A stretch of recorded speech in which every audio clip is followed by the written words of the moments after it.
Hey there, Annie. I hate beating around the bush, so I'll get straight to the point.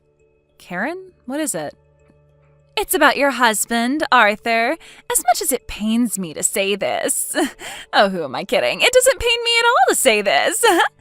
You're acting really weird. Could you just tell me what this is about, please? Arthur is mine now. And we just got out of our hotel room after an evening of, well, I think you know. Let me get this straight, Karen. Are you telling me right now that you're having an affair with my husband? That's right. Actually, it's been just about a year since we started seeing each other. We're deeply in love. How did you even meet Arthur? Oh, it's a simple story, really. I started working at Arthur's company, that's all. And since I've got nothing to hide anymore, I may as well tell you that I had every intention to make him mine from the moment I applied. I'm just as gifted in the workplace as I am in the bedroom, so I was a shoo-in for the position. And that was precisely what made Arthur go head over heels for me. Oh, Annie, if only you were more of a woman, then maybe it wouldn't have been so easy to take Arthur from you. Is there more to this conversation, or is that all you wanted to say? What's up with that reaction? You've told me that you've been having an affair with my husband for a year, so is that it? You met, you slept with him, and now you're telling me about it? I've got all that, so let's keep this conversation moving forward, if you don't mind. You're something else, Annie. You said you hate beating around the bush, right? Well, so do I. Oh. All right, fine. Have it your way. So anyway, early next month, I'll be taking a week off from work. Would you like to know what I'll be doing? I'll be going on a week-long vacation with Arthur. I see. And while we're away, I need someone to look after my 3 kids. And since you're just a housewife, I thought I could just have you take care of them. Huh?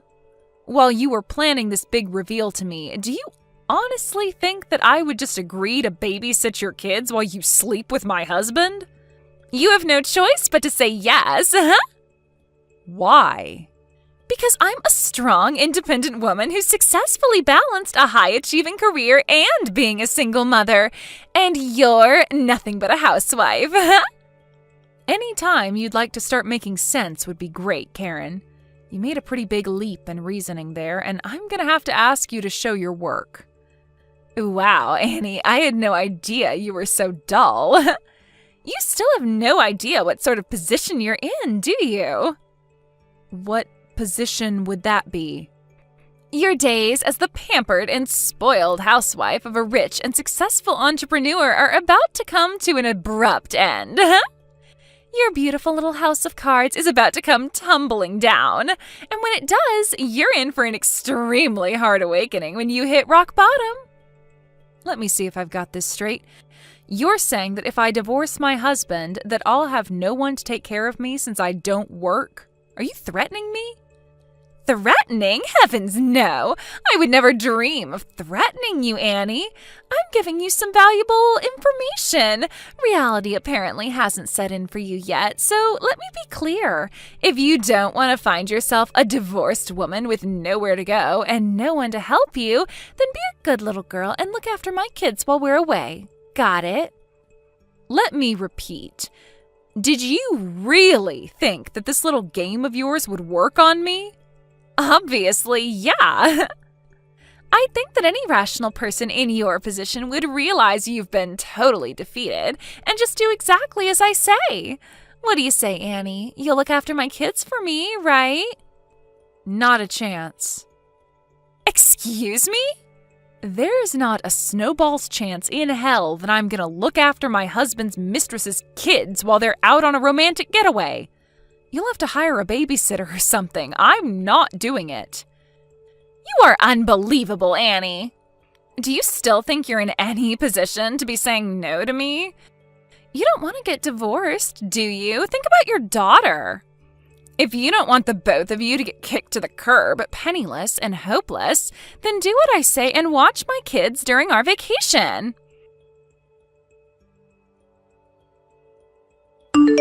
Hey, Jack, got a minute? Sure. Annie? What's up? There's been some activity from you-know-who concerning you-know-what, and we need to move fast. Are you good to go? Wow. From the sound of things, this is pretty serious. The last we talked, you were planning on waiting until your daughter's summer vacation was over. Yeah, this can't wait that long anymore. We gotta move soon. And by soon, I mean by next month. Sheesh.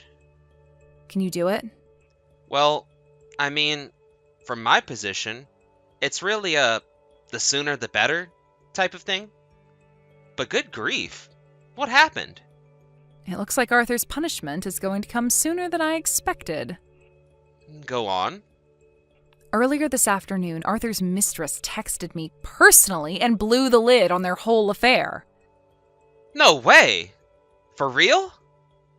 It gets worse. She said that she and Arthur are going on a week-long vacation early next month, and, get this, she's now demanding that I take care of her 3 kids for her while they're away. What? I was originally planning to hold off for a bit longer, but now that my daughter could get involved, I think the time for holding off is over. Holy smokes. What is that woman's problem? Like, is she clinically insane? It wouldn't surprise me at all if she was, but in all honesty, I think that rather than mental illness, her real problem is just that she's an amoral, home-wrecking, slimy harlot with absolutely no conscience. Oof. Don't hold back. Tell me what you really think about her. Oh, don't worry. I have no intentions of holding back or looking after her kids. After all, I'm really not in as weak of a position as she thinks I am. Quite the contrary, she's so blissfully unaware of what's really going on and what I have in store for her. To be honest, I feel kind of bad for her. Ha! Yeah, I wouldn't want to be in her position right now either. Alright then. Let's meet up at my house to discuss the specifics of where we go from here. Can you come over on Saturday? Is it all right if I bring my daughter along with me? Yeah. My wife's going to be taking our son over to her folks' place for the day, so we'll just have your daughter go along with them. Thanks. I'll talk to her personally when I can, but please give her my thanks in advance, will you? Just did. She says, don't mention it. I'm glad to help. All right, so Saturday at 10 a.m.? Does that sound okay? Got it. Let me know if there's anything you need me to prepare in advance. Thanks, Jack. See you Saturday.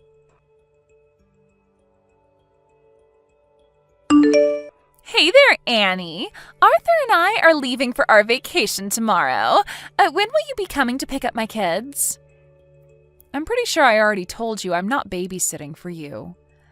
Oh, please, Annie. Give up the ghost. You're not fooling anyone. You know just as well as I do that you can't say no to me. Honestly, I don't care if you get divorced or not. It's all the same to me. Either way, Arthur is still mine, and you're still a loser. But as long as you're married, we'll always have a babysitter to take care of my kids for me, which means I'll have more free time to spend with my Arthur. So, Annie, like I said, I'm a superior woman to you in every way, and if I wanted, I could make Arthur divorce you anytime I want. It's out of the kindness of my heart that I'm allowing you to stay married to him. For now. Oh, would you look at the time? We need to get going. I'll just drop my kids off at the curb in front of your house. You can handle things from there. Make sure you feed them some proper meals, okay? Karen, I told you I am not taking care of your kids. And I told you, unless you want your sweet little daughter thrown out on the streets, yes, you are. No, I literally cannot babysit your kids. I have to work today. What? I'm not a housewife anymore. I have work today, so I sent my daughter over to my parents' house to look after her until the evening. And they'll have their hands full with her. They can't look after your kids, too. What? So what, you got yourself some part-time job? A janitor or something? Nope, I'm actually a regular full-time employee. In your dreams, what company would hire some housewife like you? What skills could you possibly have to offer them? So yeah, I'll drop my kids off in front of your place. See you in a week. Annie,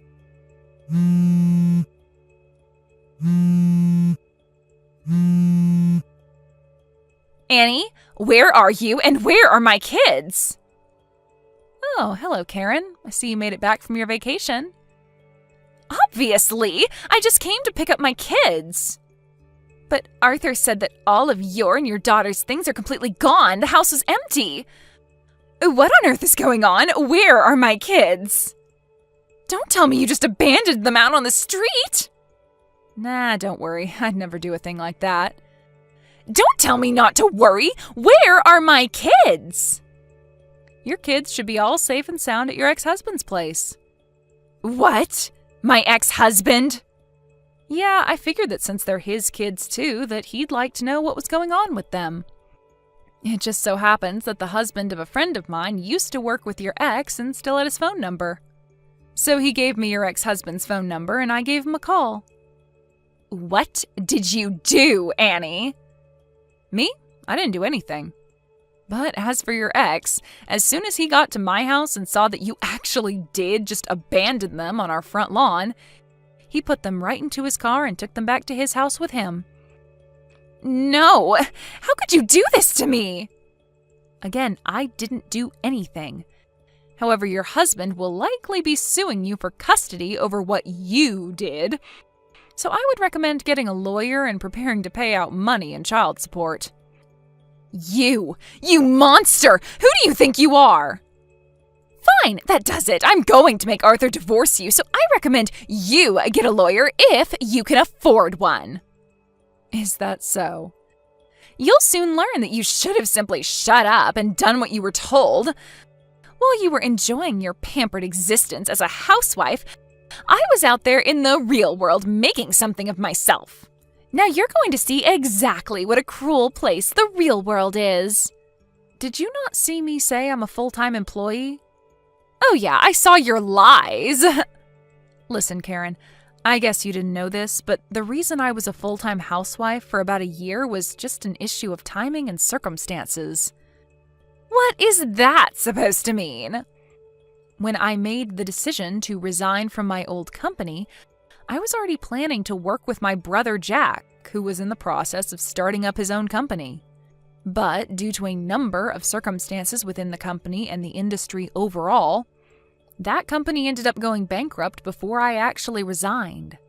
Unfortunately, my brother wasn't quite ready to launch his company when that happened, and my daughter had just started kindergarten to boot. So I figured that rather than get some random job at a place with the intent to quit that job in less than a year, I would spend that free time studying up to obtain some new certifications I would need to work with my brother's company. And I just passed my final tests last month.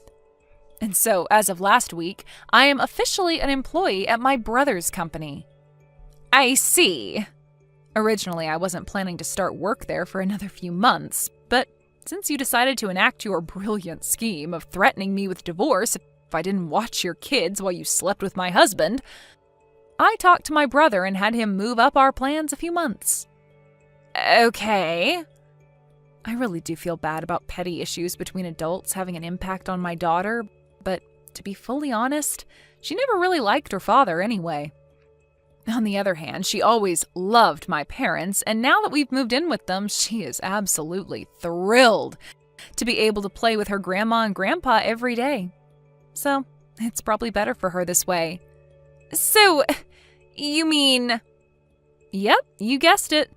Thanks for your advice about getting a lawyer, but I actually already had one. And he's now hard at work on a lawsuit against my husband for his affair. And of course, you'll be getting served as well, so be prepared for that. No! Oh, and one more thing. Arthur's getting fired as president of his company. He is? I was never involved with his company, so I don't know the specifics, but word on the street is he repeatedly broke the ethics rules that he himself set for the company's executives. Ironic, huh? Wait, hold on. This can't be happening. None of this was supposed to happen. Everything was going according to plan. How could things possibly turn out this badly for me? You know, there's a word for what's happening to you right now. What is it? Karma. In any case, there's no point in me continuing this conversation with you, so I'll go ahead and take my leave here. You'll be hearing from my lawyer within a few days with all the details of my lawsuit against you. Can't we talk about this like adults? Nope. Bye. Arthur and I got divorced a month after that. I sued the both of them for their affair and won a hefty judgment. I also sued Arthur for child support, so he'll be on the hook for that until she's 18. Not long after that, Arthur was removed from his post as president of his company. He inherited that position from his father, who founded the company, and he was so furious that he's now forcing Arthur to make ends meet as a day laborer in the company's factory. As for Karen, she lost custody of all 3 kids to her ex-husband, and the shoe's on the other foot now. She's the one who will have to pay child support to him. Word about her illicit affair with the now former president, my ex-husband, spread throughout the company, and after a while she couldn't stand being the subject of constant ridicule and quit her job. Karen holed herself up in her apartment for a few weeks after that, but her parents came along to slap some sense into her and got her a job somewhere with company housing close to the office. Apparently, she actually is an incredibly talented worker, so if she can just manage to fix her atrocious personality and lack of morals, she might actually be able to turn her life around. But, frankly, I'm not too optimistic about that. Hey, Curtis, I bet you're probably asleep at this late hour. I hate to do it this way, but I want to get a divorce. It's a somewhat recent development, but there's a particular reason why I can no longer be with you. So I'm moving out of our house. By the time you wake up and read this, I'll already be somewhere far, far away. I'm only leaving you these messages so you'll know that I'm leaving of my own free will and that there was no foul play or any kind of accident. You don't need to worry about me or contact the police. I'm fine. With that said, let me be really honest right now. You are way too serious, Curtis. Seriously, you're 100% serious 100% of the time. You never have any fun. I just can't take it anymore. I have to get out of here. I want to get divorced. But my mom is so uber traditional, she'd never take me back in if I told her what I did and why. She'd just be constantly on my case about it. The only way I'm ever going to be able to live my truth is to get as far away from this area as possible. And by the way, I haven't even told my mom where I'm going, so don't bother trying to get any information out of her. She doesn't know. As a matter of fact, no one knows, so just don't bother asking anyone, okay? I left signed divorce papers on the table. Turn them in as soon as possible. Goodbye, Curtis. Forever.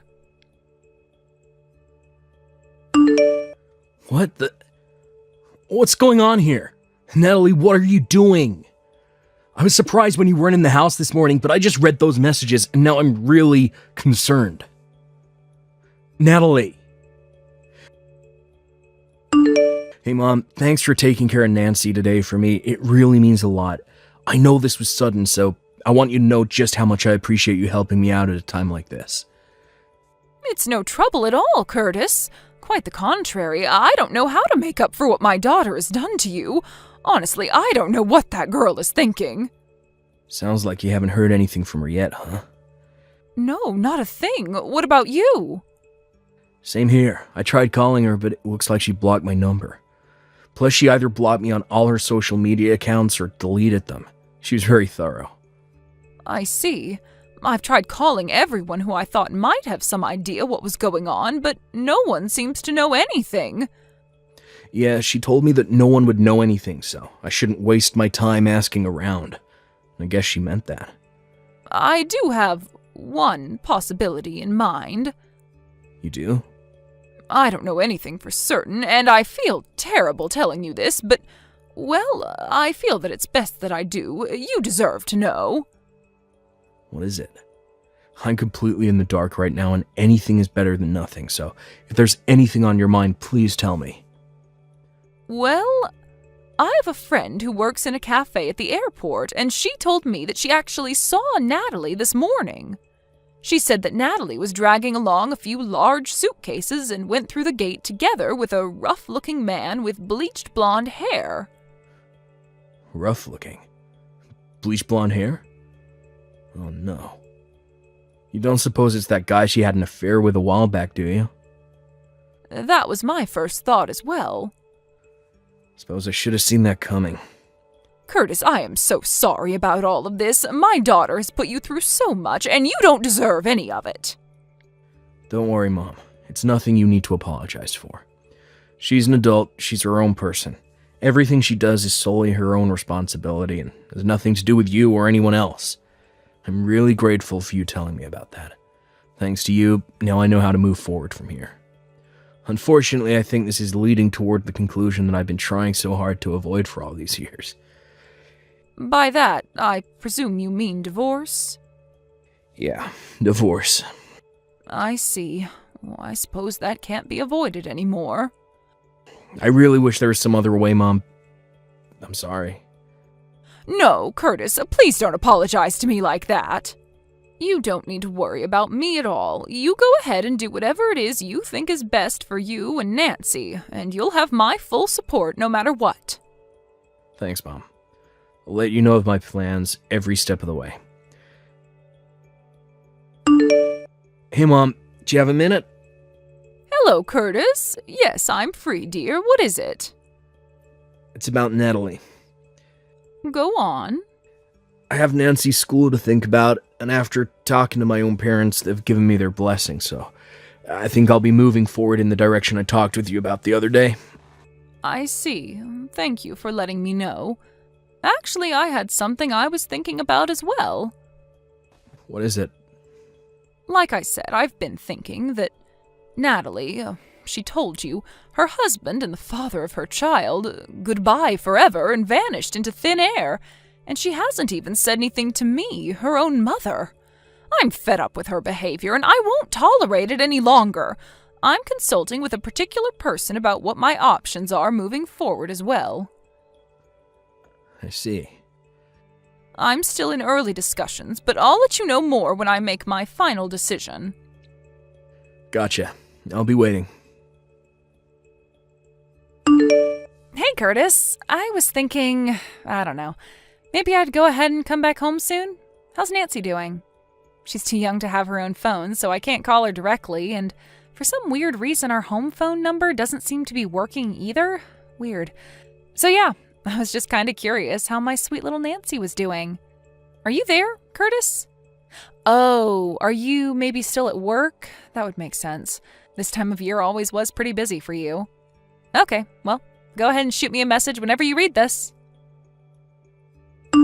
Curtis, don't just leave me on red like that. I know you saw my messages from yesterday. Message me back as soon as you can, got it? What kind of scummy guy just ignores messages from his own wife like this? Seriously, what is your problem? Oh well, I know that without me around to keep things in order, the house is probably on the verge of collapsing, so I'll come home tomorrow to check up on you guys. Curtis! Exactly what is going on? This is not what I was expecting to see when I got home. Huh, you actually came home. Yeah, I told you I was coming. But what on earth is going on with the house? I mean, the house is gone? What you mean the house is gone? I mean exactly what I said. The house is gone, vanished, disappeared. Not just the house, the whole property was completely leveled. Wow, that's crazy. Is that all you have to say? Is there some kind of sign that said an apartment building is going to be built? Huh? Oh, you're right, there's a sign right here. Curtis, what is going on here? Isn't it obvious? Our old landlord decided to tear down the house and build an apartment building. What? One time a while back when I was talking to our old landlord, and he mentioned that with the way the housing market is moving, he'd probably be able to make a considerable amount more in income with an apartment building than just a one-unit house. Our lease terminated a few months ago, and I didn't renew, so I guess he must have gone through with that plan. Wait, you didn't renew the lease? Nope, I didn't. I moved. You moved? Why didn't you tell me? Where are you living now? I don't see any reason why I should have to tell you. Are you joking? I'm your wife. How could you just up and move without telling me? You must be out of your mind. What's your new address? Are you still in town? I'm the one that's out of my mind. Well, you must be some kind of amnesiac, because you seem to have forgotten that you were the one who left signed divorce papers behind when you left. Oh. I submitted them a long time ago. Really? Yeah, so there's nothing stopping you from getting remarried. Why don't you have your good friend Harvey get divorced from his wife, so the two of you can get properly married? You've been seeing each other for so long, I thought you'd be super excited to finally be divorced. You know about Harvey? I really was a moron. I never should have forgiven you for cheating on me back in college when we were still dating. But I never thought you'd stoop so low as to get back together with him after we were married. How? How did you find out? I heard from someone who saw the two of you going through the airport gate together carrying a ton of luggage. That got me suspicious, so I went ahead and paid a visit to Harvey's parents. Sure enough, he had gone mysteriously missing at the same time you did. Imagine my shock, though, when I found out that Harvey was also married with children. If he liked you enough to abandon his family to run away with you, he should have had the decency to at least properly give his wife a divorce first. You and that amoral scumbag are totally perfect for each other. Well, I don't know. It's just that meeting each other in secret felt so rebellious and thrilling. I thought it wouldn't be as much fun being with him if we were actually married. So we decided to try out the whole run away from your family with your lover thing just to see how it felt. I'm at a loss for words right now. But when we actually went through with it, it was actually kind of a pain. We were having trouble making ends meet, and then the other day I woke up and Harvey was gone. So I figured that since it didn't work out, I would just head back home. Don't worry, I won't be seeing Harvey anymore. He blocked my number, so I don't even know how I would contact him. So yeah, tell me the address for our new house. Not a chance in hell. Why not? I'll raise Nancy without you. You can't do that. I'm her mother. And one more thing. Your mother also sold her own house and moved. What? Apparently she'd been dating an English guy for a while. Well, after she told him about what you had done to all of us, and a little while later, he proposed to her. Her spousal visa just got approved, so she moved to England with him. That was 10 days ago. You can't be serious. She never told me anything about that. I didn't know either, but according to her, she was just about to introduce him to us around the time you ran away with Harvey. Oh. Oops. Listen, Natalie, when you ran away from your family, you did so with the explicit understanding that you're willfully cutting off all ties with them. You divorced me, blocked me on everything, and never even talked to your mom about where you were going. You have to understand that this means you have absolutely no grounds to be complaining about anything we do from here on out. You're being way too harsh. Let's get this conversation back on track, shall we? You, a married woman, had an illicit affair with Harvey, a married man. So? So, I've already made arrangements to sue the both of you for your affair, and you should be hearing from my lawyer in short order. You're gonna sue me? You said just a while ago that Harvey had disappeared overnight. However, his wife hired a private detective who has already found out his current location. His wife's friends are on their way to his hideout as we speak. Friends? Why did you put quotation marks around that? Oh, just some people who his wife knows through her father. They're going to take him to a special workplace where he'll be facing his punishment for the affair. What punishment? Well, you'll find out in short order. They're coming to pick you up next. Uh-oh. In fact, I think you'll be meeting them very soon. But how do they know where I am? Because I told them. Oh, come on! Why are you doing this to me, Curtis? I think you know why. Goodbye, Natalie. Forever. Harvey's wife's friends found Natalie just a few minutes after the last text message. Her parents come from a family that's very well connected in, well, a certain line of business. When I consulted with her about what to do, she told me that I could leave everything to her, so I took her up on that offer. She and her parents used all the connections that they have to design a custom tailored punishment program for Harvey and Natalie. Natalie quite possibly picked the worst woman in the country to make an enemy of, in order to pay off the damages from my and Harvey's wife's lawsuits against her, as well as child support for our daughter. Natalie has been placed in a live-in workplace with 24/7 surveillance. Every single aspect of her lifestyle is under the company's complete control, including when she works, when she rests, what she eats, when she sleeps, everything. Ever since then, I've been receiving regular payments into my bank account, so I assume she's at least still alive. But other than that, I haven't heard a thing from her. I'm now enjoying a peaceful life together with my parents, daughter, and fiancé. We're getting married next month. Nate, I'm sorry, but I can't do this anymore. Huh? What's wrong? I'm breaking up with you. What? Oh, hold on. What is this all of a sudden? I just can't handle being with you anymore. Hillary, please calm down and tell me what's going on. Why can't you handle being with me anymore? Seriously, Nate, come on. Are you actually going to pretend like you don't know? I don't have to pretend because I legitimately have no idea what brought this on all of a sudden. If it was something I did or said, then I'm sorry and want to do better, so please, let's talk about this, okay? What happened to make you feel this way? Oh my god, there's no point in me even telling you. It's not like it's something you can actually do better about. You're still not making any sense. What is it? What's wrong? It's your family, Nate. My family? If your family is really okay with living in that complete dumpster fire of a house, then that gives me serious doubts about trying to build a future together with you. What? What do you mean dumpster fire? We do have one house that's about 50 years old, but we've been taking pretty good care of it. It's not like we've completely abandoned it. We do regular inspections, monthly cleanings, lawn mowing, and all that sort of thing. So I don't really think it's fair to call it a dumpster fire. Yeah, that's exactly what I mean.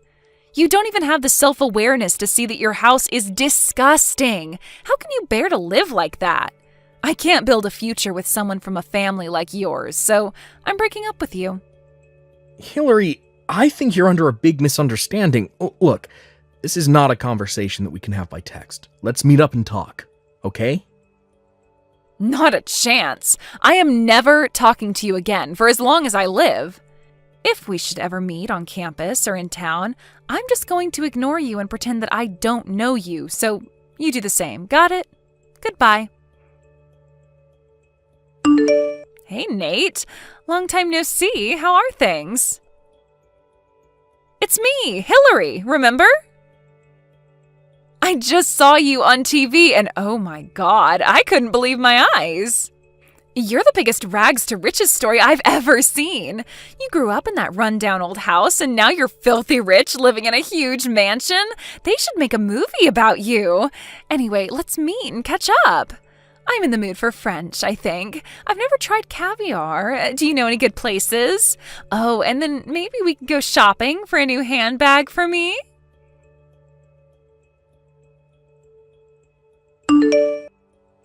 Hey, Nat, you got a minute?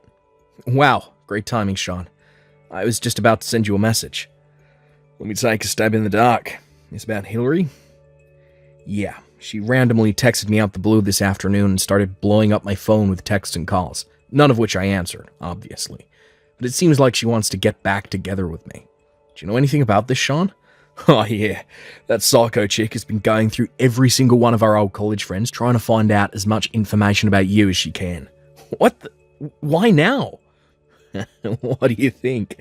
That oblivious moron somehow got the idea in her head that you were dirt poor, and now that she knows you're rich, she wants to get back together. You've got to be kidding me. It's been 7 years. Yeah, well, with Hillary, the only thing that matters in a guy is how many zeros are in his bank account balance. Apparently she's looking to settle down with a rich guy to take care of her, so she's been frequenting all the upper-class hangouts where the young entrepreneurs go. And I guess she figures that since the two of you have an established history together, maybe she has a chance to get back together with you. Not a chance in hell. Yeah, that's what I thought you'd say.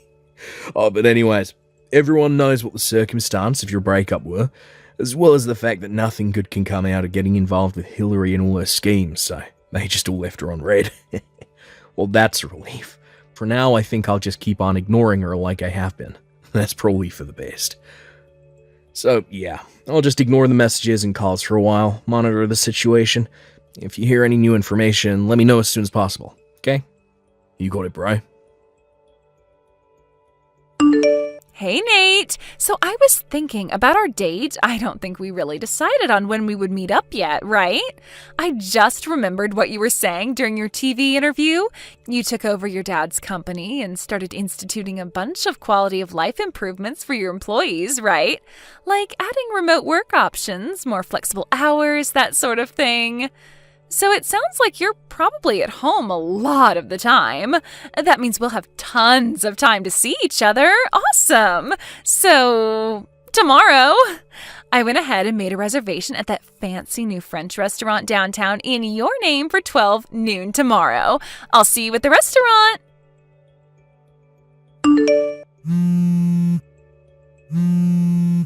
Hey, Nate. Have you left your house yet? This is kind of our first date in 7 years, and you're running late? Like, really, Nate? I'm gonna head into the restaurant. Text me when you get here, got it? What is your problem, Nate? Where are you? Standing me up on our first date in 7 years? What kind of man are you? I expected you were going to pay the bill for dinner, so I didn't bring my wallet. What am I supposed to do now? Hurry up and get down here to pay the check.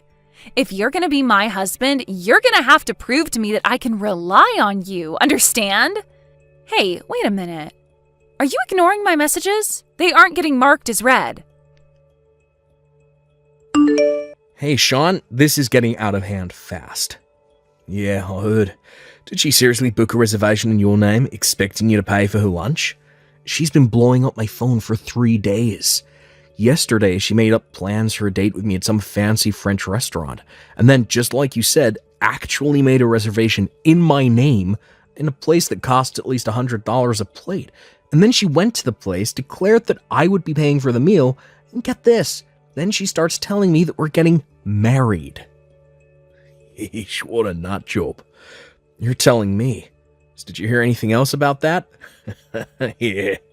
A friend of mine actually works at the restaurant she went to, and according to him, when the manager told her to pay her bill or he'd call the police, she started crying her eyes out, and then just called her parents and they paid the bill.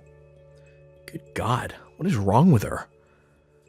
She was name-dropping you big time, saying that you'd be very unhappy with the way she had been treated.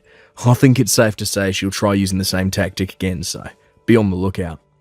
You might want to put the word out, if you know what I mean. Yeah, I'll be making some moves on that front soon. Thanks for letting me know.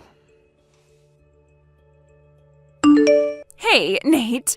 So my parents kicked me out of their house last night, and since I have no place to go, I'll go ahead and move into your huge mansion so we can be together all the time.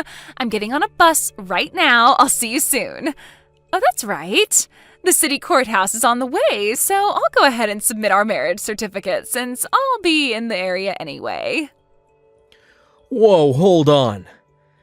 Nate? Nate, is that you? You finally answered me. Yeah, because I had to stop you before you go doing something really stupid. What do you mean? Anyway, like I said, I'll be over there soon, sweetie. I can't wait to start our new life together. I'm the luckiest girl in the world to have a husband like you. I've been married for 3 years, Hillary. What? But you would have found out anyway if you actually went to the courthouse, but I figured I'd save you a pointless trip. You're not fooling me. I've been asking tons of people about you, and no one said anything about you having a wife. Yeah, no one said anything to you, period, because they were all in agreement that they wouldn't tell you anything about me. What do you mean? Don't you remember? After you dumped me, you went around to everyone telling them that I'm a poor loser living in a broken-down old house. Don't tell me you didn't notice how they reacted to that. You're making zero sense. When I broke up with you, you were a poor loser living in a broken-down old house. I was just telling the truth. What's wrong with that? You didn't even have the self-awareness to realize your house was so trashy. You were completely low class. Were you trying to forget your childhood trauma by pretending you actually lived in the big fancy house next door? Wait a minute. A dumpy house next door to a nicer house. Yeah. Seriously, how could you be satisfied with such a low standard of living while looking out of your window at what a real house looks like? At least you seem to have come to your senses now. Let me confirm something. Is this house you're talking about on Millwood Drive? Blue siding, 2-story, big walnut tree in the side yard? Yeah, pretty sure that's the one. I don't know what a walnut tree looks like, but it definitely was 2 stories and had blue siding. Now that you mention it, they put a picture of it up during your interview on TV the other day. Yeah, that's definitely the one. And you got so rich that you were able to buy that big mansion next door, right? I guess me breaking up with you gave you the drive you needed to finally make something of yourself. You're welcome. And now you're finally getting the biggest reward of all, me as your wife. I didn't buy that house. What? It was already mine. I grew up in that house from the moment I was born. Huh? When I took over my dad's company 2 years ago, he put that house and all the rest of our property in my name too. That house next door, the one that you said was old, run down, a dumpster fire, and that sort of thing. That was the house my dad's pets lived in. His pets? Yeah, he's always had a thing for reptiles. He has a ton of them. Chameleons, geckos, lizards, you name it. My mom, however, can't stand the sight of them. So he brought the roughly 50-year-old abandoned house next door and transformed it into a sort of private zoo where he keeps all his reptiles. Might look a bit old from the outside, but he renovated the entire interior when he bought it, so it's pretty nice in there now. He also changed it so the main entrance is on the back side of the house, so it's easier to get there from our property. Wait, so that's why I saw you going in that house all the time? Yeah. Back when we were dating, my dad got a bit of a nasty flu that put him in the hospital for a while, and I was the one who took care of his pets while he was away. I'd stop in there first after my classes were finished, feed the pets, clean what needed to be cleaned, and then go home. That's why I would always go in there. Oh, okay. It's strange that you knew about me going in there, though, since I never invited you over to our house. Don't tell me you were following me. Well, I mean, I was your girlfriend, and you never invited me over to see your house? That's weird, isn't it? I figured maybe you were hiding something from me. Then, well, I saw you going into that old house, and, you know... Hillary, we were only dating for 2 months. We had this conversation at the time, too. I told you that I wanted to get to know you better before I took you to meet my parents. I didn't want to feel like I was being rushed into our relationship. Well, thanks for telling me about how you felt. Wow, it feels really good to have such a deep conversation with you. Now that we've finally reconnected, I am more hopeful than ever about our future together. What relationship? Our marriage, silly! I'm at the courthouse right now. I'm gonna go submit our marriage certificate. Were you listening at all? I told you I'm married. What? Did you seriously ignore the single most important part of this conversation? I guess it must have slipped past me. That's no excuse. You said you watched my TV interview, right? Did you also happen to miss the portion of that interview where they interviewed my wife? That's who that was? I thought she was your maid. You must have had cotton balls in your ears too, because the segment where we talked about how we met and our honeymoon was a full 5 minutes. So, it's true? You're really married? So like I was saying, don't waste your time. Even if you try to submit it, they won't accept it. Got it? But... And this is where I exit this conversation. Hey! I made the mistake of not blocking you when we broke up 7 years ago, but I'll be remedying that in short order. Nate, stop, please. Didn't you hear me? My parents kicked me out of their house. I don't have anywhere else to go. You have to help me.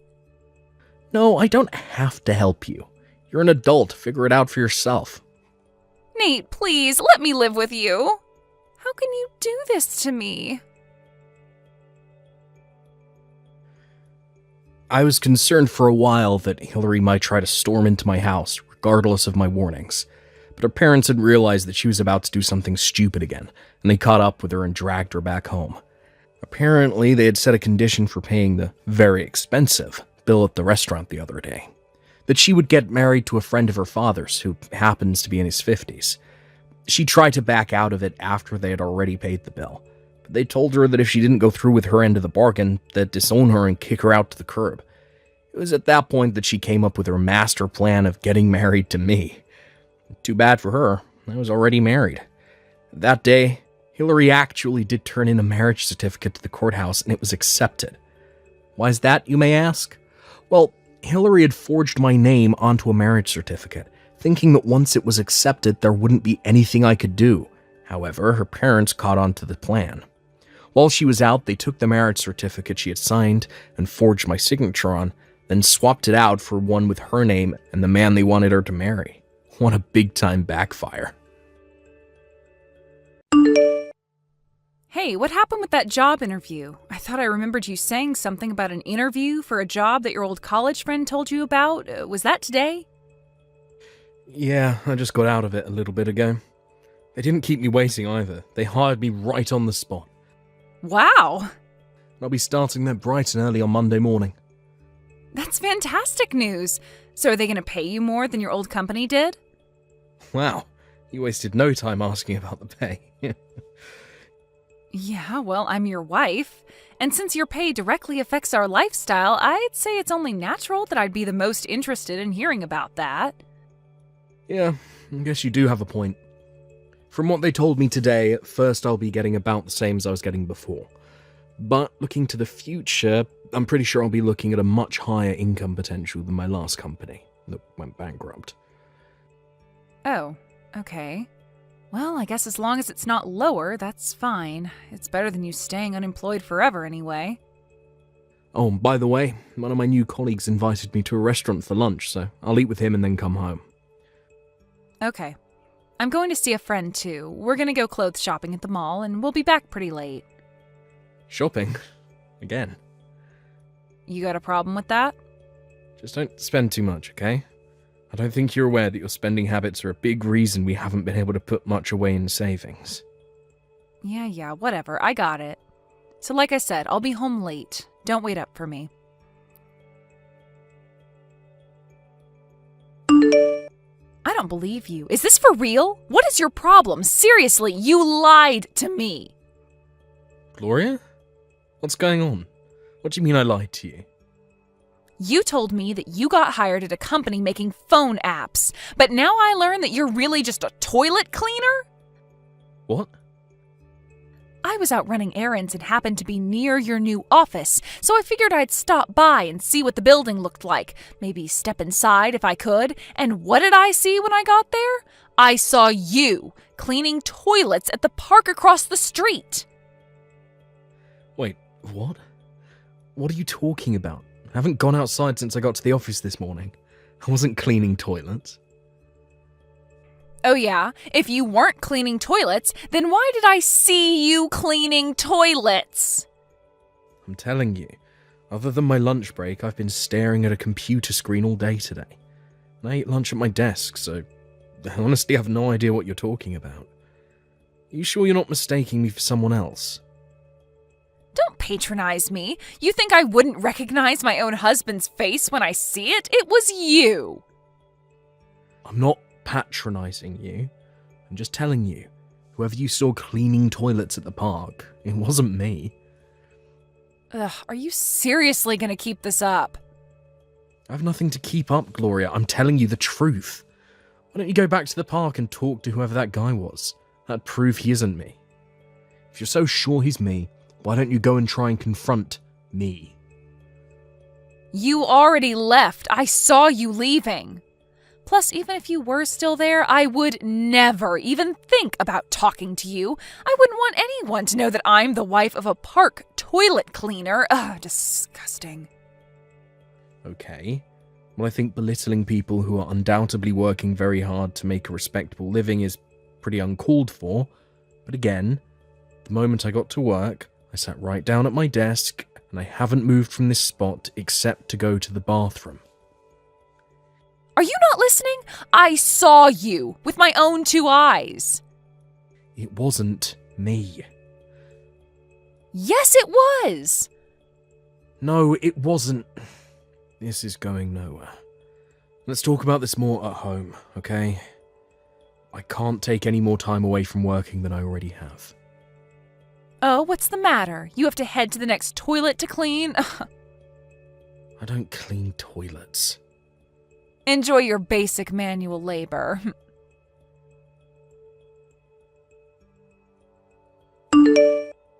So, Ken, I'm divorcing you. What? I just can't get over the fact that you've got a job cleaning toilets. That's just too much for me to handle. You said that you were going to make the same as before, but now it's pretty clear that was a lie. What kind of low-down, good-for-nothing man lies to his own wife about his salary? I'm not staying with a filthy liar. I'm divorcing you. I can do better. What? Gloria, I've been telling you all day. You're making a mistake. Why don't you call my company and ask them? You can ask anyone in my department. They'll tell you that I was at my desk all day. The department secretary will give you my title and what time I clocked in and out today. What am I going to learn that I don't already know? I saw you cleaning toilets with my own 2 eyes. I already know everything. I'm not wasting my time having your company tell you what I already know. You're being ridiculous. What's ridiculous is you lying to me about your job and salary. I'm not staying with a liar who makes minimum wage. I have way higher standards than that. It's over. Are you telling me that you're so sure of what you think you saw from 50 or 100 feet away that you won't even spend 5 minutes on the phone to make sure you're not mistaken? Yep, I know what I saw. All right then. You know, fine, Gloria. You win. Let's get divorced. Took you long enough. I left the divorce papers on the table, so hurry up and sign them and take them to the courthouse, got it? And just so you don't go getting any stupid ideas, no, we are never, ever, ever getting back together. Goodbye, you lying loser. Enjoy your toilets.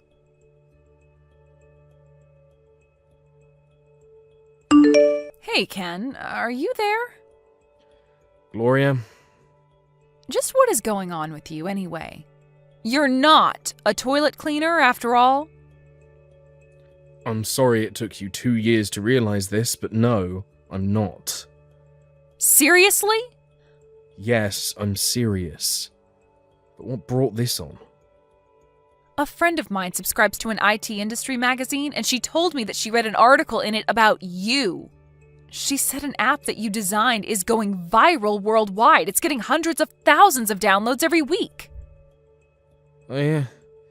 Now that you mention it, I did do an interview a while back. I guess they put it out this month. But in any case, we're divorced, so what concern is it of yours what I'm doing? How could you do this to me? You told me you were a toilet cleaner. That's why I had no choice but to divorce you. It's your fault I'm a divorcee. I'm sorry, what?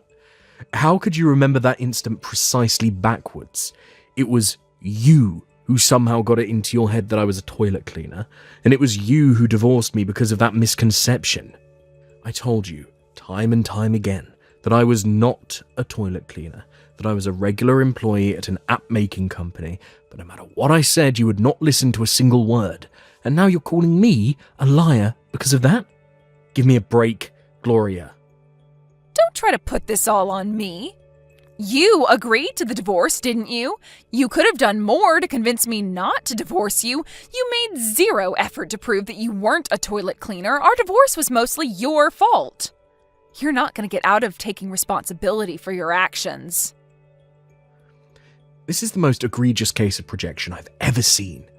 I told you you could have called my company to confirm, but you refused to do even that.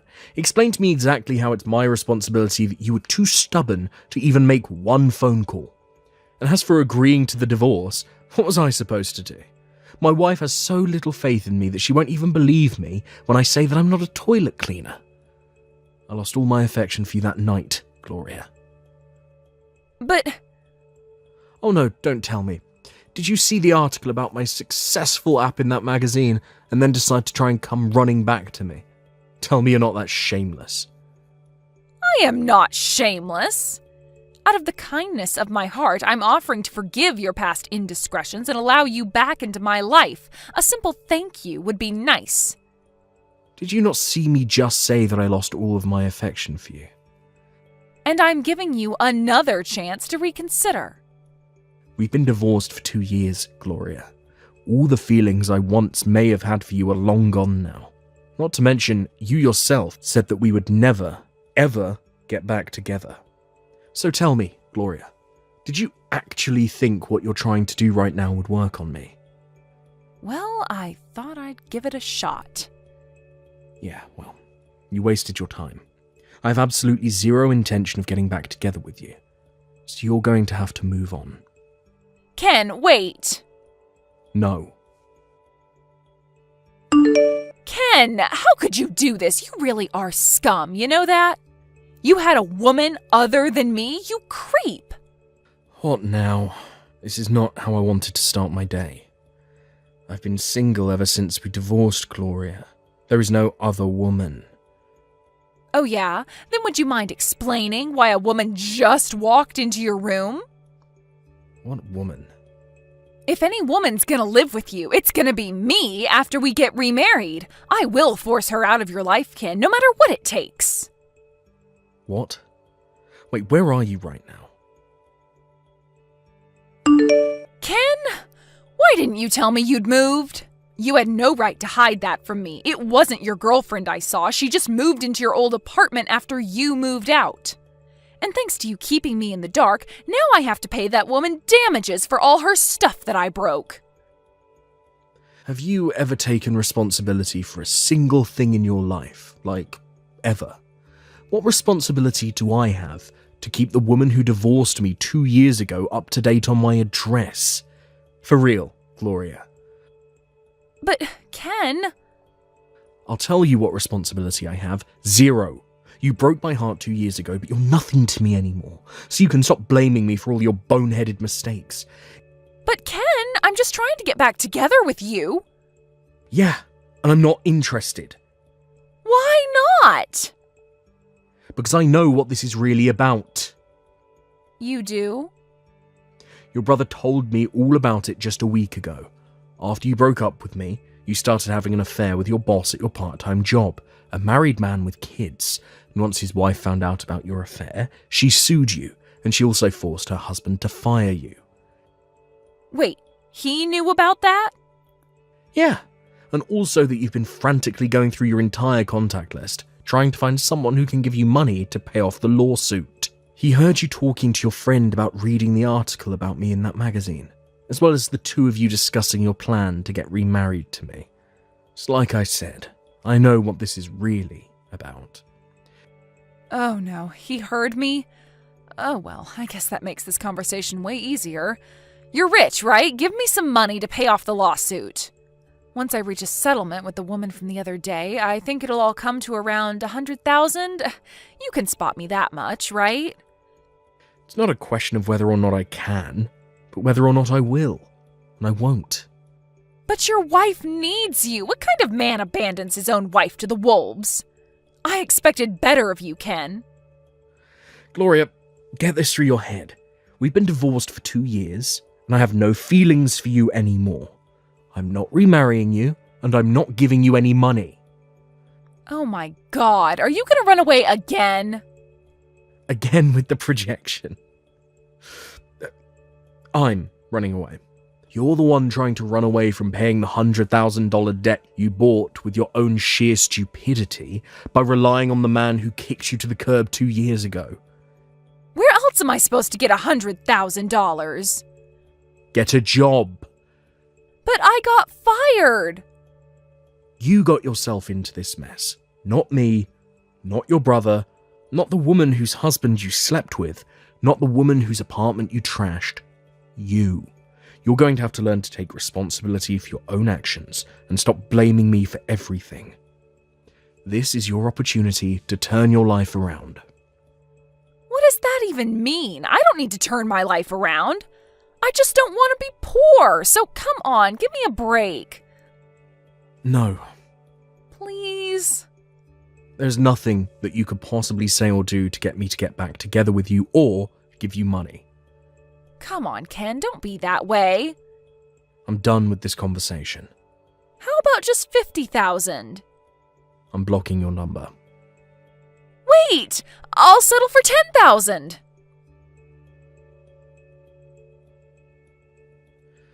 Gloria's insanity didn't stop there. The next thing she did was storm into my office. Unfortunately for her, it was my old office. I'd moved to a different office about 6 months ago, and boy was she unhappy when she found that out. She threw a crazy tantrum and broke a bunch of office equipment, which just put her deeper in debt. And after that, she went to my parents' house. Or at least she tried. My parents' house is in the middle of a big development, and she apparently guessed wrong and stormed into the house of a completely unrelated couple. She threw another tantrum when I wasn't there, and earned herself another couple thousands of dollars of debt. I have no idea how much debt she's racked up at this point, but from what her brother told me, her parents finally had to get involved and take control of her before she made things even worse for herself. She's now under a legal conservatorship by her parents, and she's working a part-time job under close supervision while she gradually chips away at her mountain of debt. Thank you for watching. Please subscribe and hit the like button. See you next time.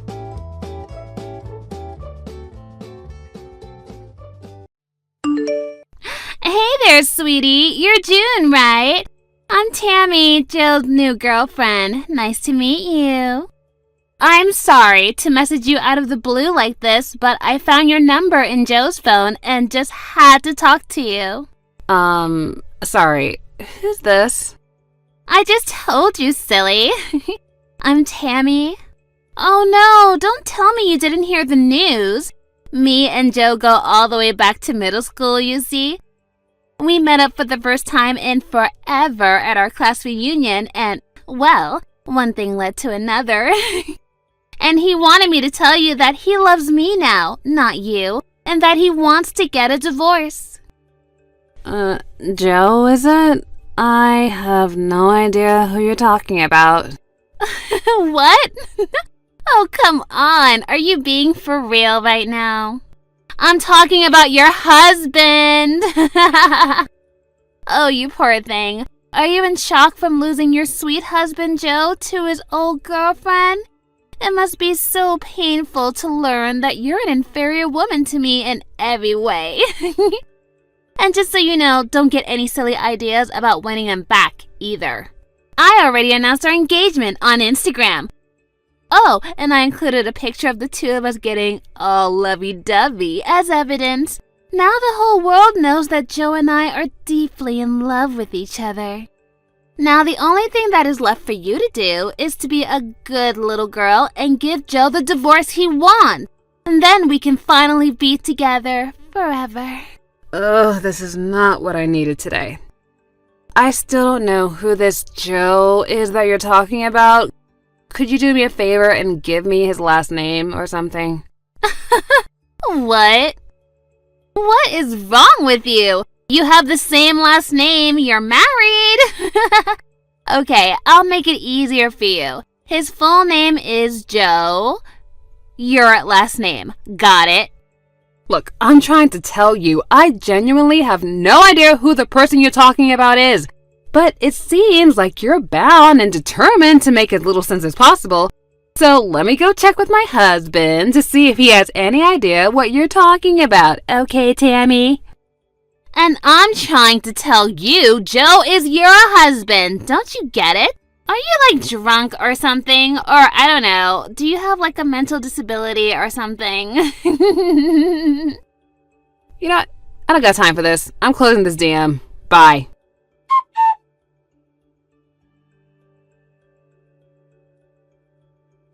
Hey Harvey, I'm really sorry to bother you while you're on a business trip, but can we talk for a second? Hey, babe. It's no problem at all. We can talk. What's up? Okay, I've got something to ask you, and it's kind of an emergency. Uh-oh. What's going on? Do you have an old friend from middle school named Tammy? Apparently the two of you were classmates or something? Tammy? No, I don't recall ever having a classmate by that name. I mean, I was in middle school. All my friends were guys. Okay, well, maybe not in your class, but was there a Tammy in your grade or maybe in a class above or below you? Yeah, no, I don't think there was anyone with that name at my school. And do you know someone named Joe? Joe? That's a pretty common name. Let me think. You know, somehow, something about that name does ring a kind of a bell, but I can't be sure if it's someone I actually knew personally or just someone that I knew of. So you might know a Joe then. Yeah, it's really faint, but something tells me that I did know someone by that name once. But I can't put a face to the name. I'll think about it overnight.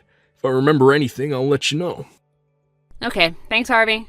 So, do you mind if I ask what brought this up? You said it was kind of an emergency. Look, I'm sorry to drop this on you all of a sudden. It's just that this afternoon, I got these really bizarre text messages from someone that I don't know, and how you reacted to those names would determine whether or not that the rest of the conversation was going to go a certain way or not. So I thought I'd check with you before I got into this whole main issue just to be sure. I think I'm even more confused now than I was before. Trust me, it only gets weirder from here on out. And I think it'd be easier for you to understand if you read them yourself, so I'll send you some screenshots and send them to you later. So let me know when you had a chance to read them, okay? Gotcha. I'll be waiting.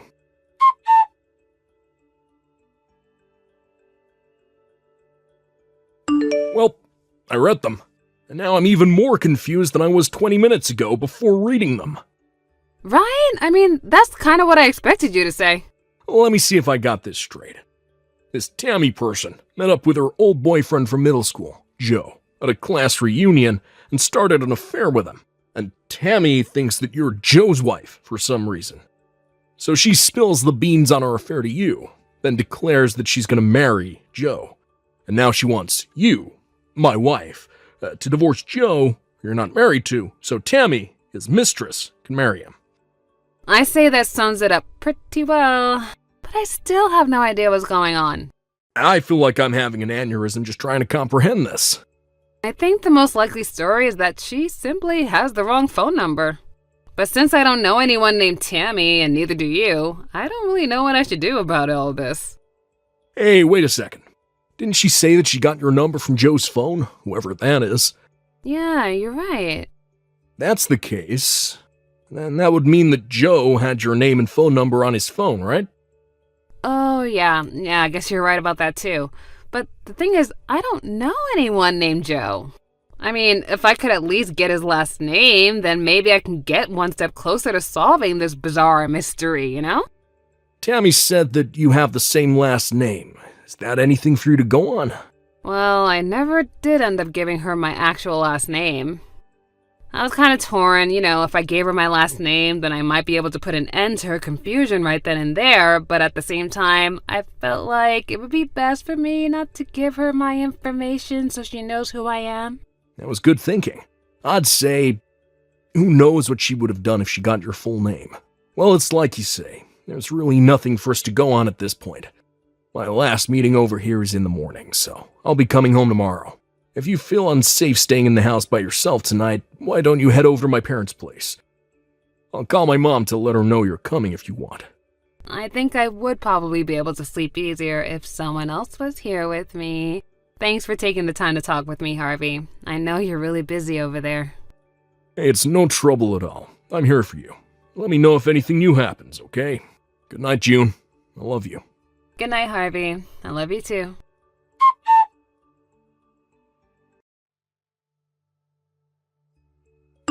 June, I remembered.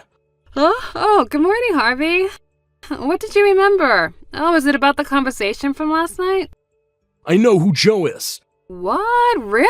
I was talking with my colleague who came along on the trip with me. I brought up your mysterious texter without giving any specific details. And that's when I realized who Joe was. Okay, who is it? We're leaving the hotel right now. I just got into my car and I'll be on my way home soon. It'll be easier to explain in person than by text, so I'll tell you everything once I get home. Okay, I'll be waiting. Ooh, I'm so excited. Okay, be careful on your way home.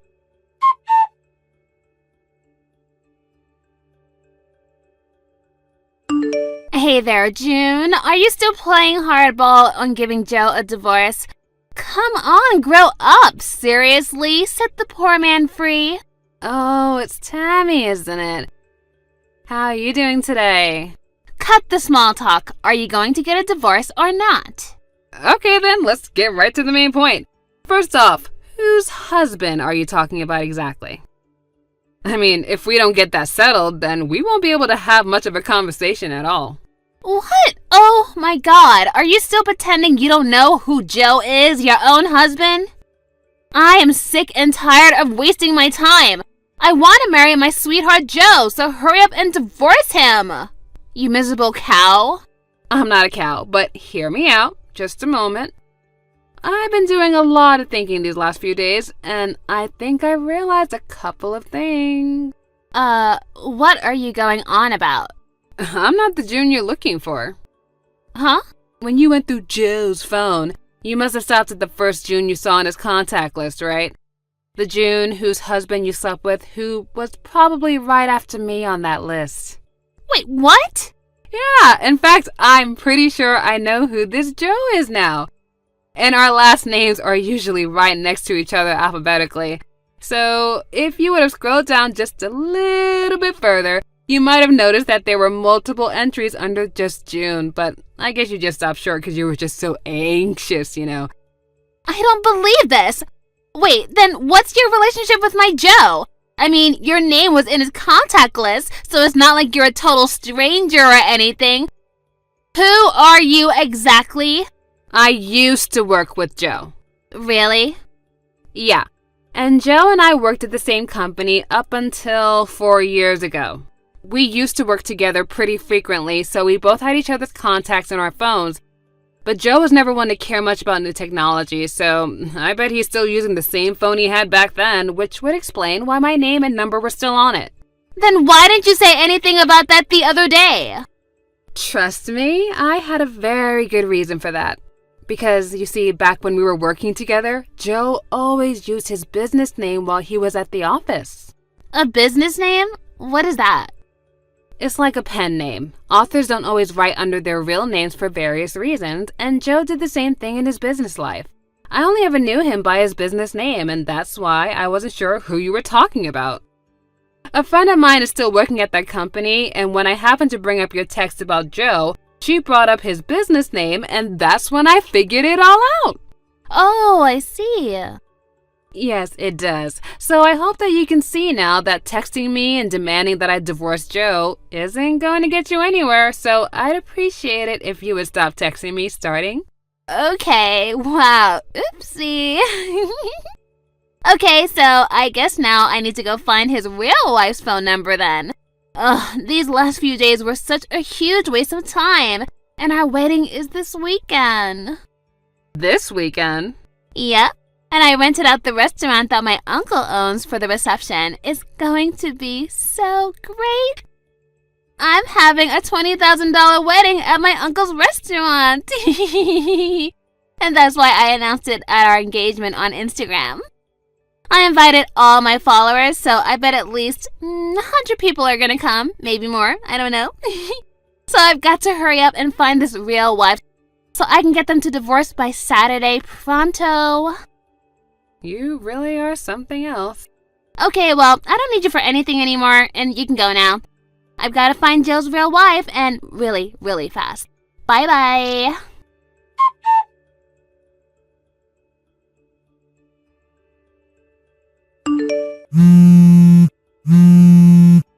Hey, June, do you think you can contact Joe for me? Huh? I thought you said you didn't need anything from me anymore. I'm not the June that you're looking for, remember? We already discussed this. Forget about all that. That's not what's important right now. I just need you to contact Joe as soon as possible. Oh, I'm gonna regret asking this.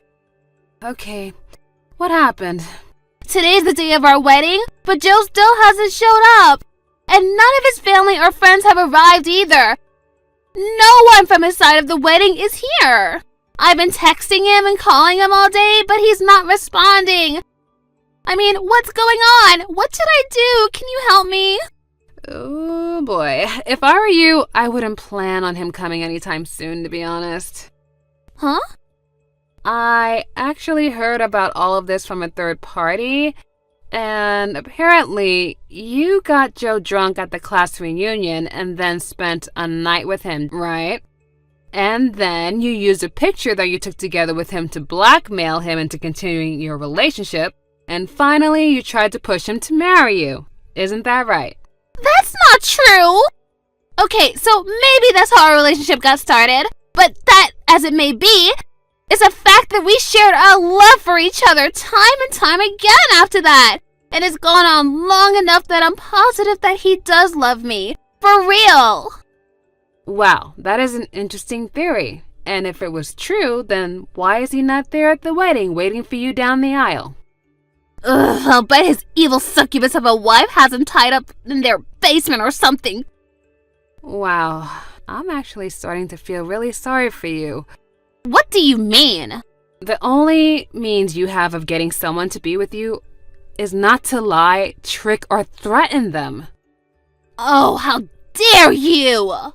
Look, I'm only telling you this because Joe himself gave me explicit permission to tell you that in the event you ever tried to contact him again, he's no longer in this country. What?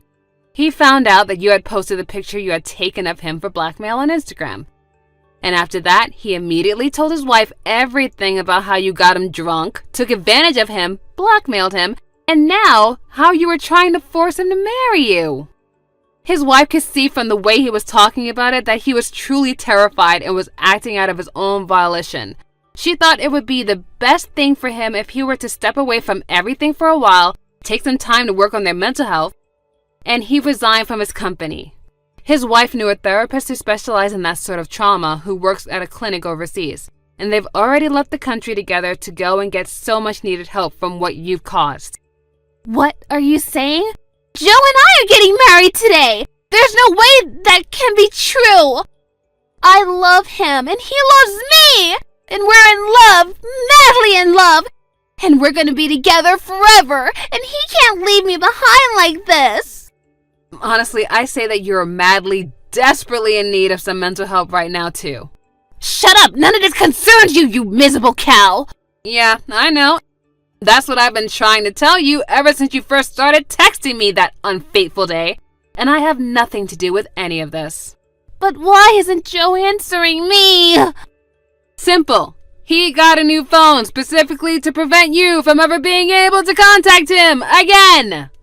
No! He can't do that! I won't let him hide from me! Tell me his new phone number right now! I don't know his new number, and I wouldn't tell you even if I did. So for the last time, I am done dealing with your utter mess of a crazy life. Never contact me again. This can't be happening. Today was supposed to be the happiest day of my life! Where are you, Joe? Give me back my Joe!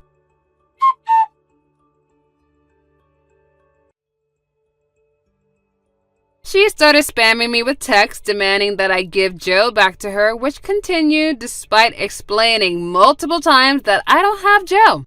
So I blocked her. I heard about everything that happened after that from my husband, who also works at the same company.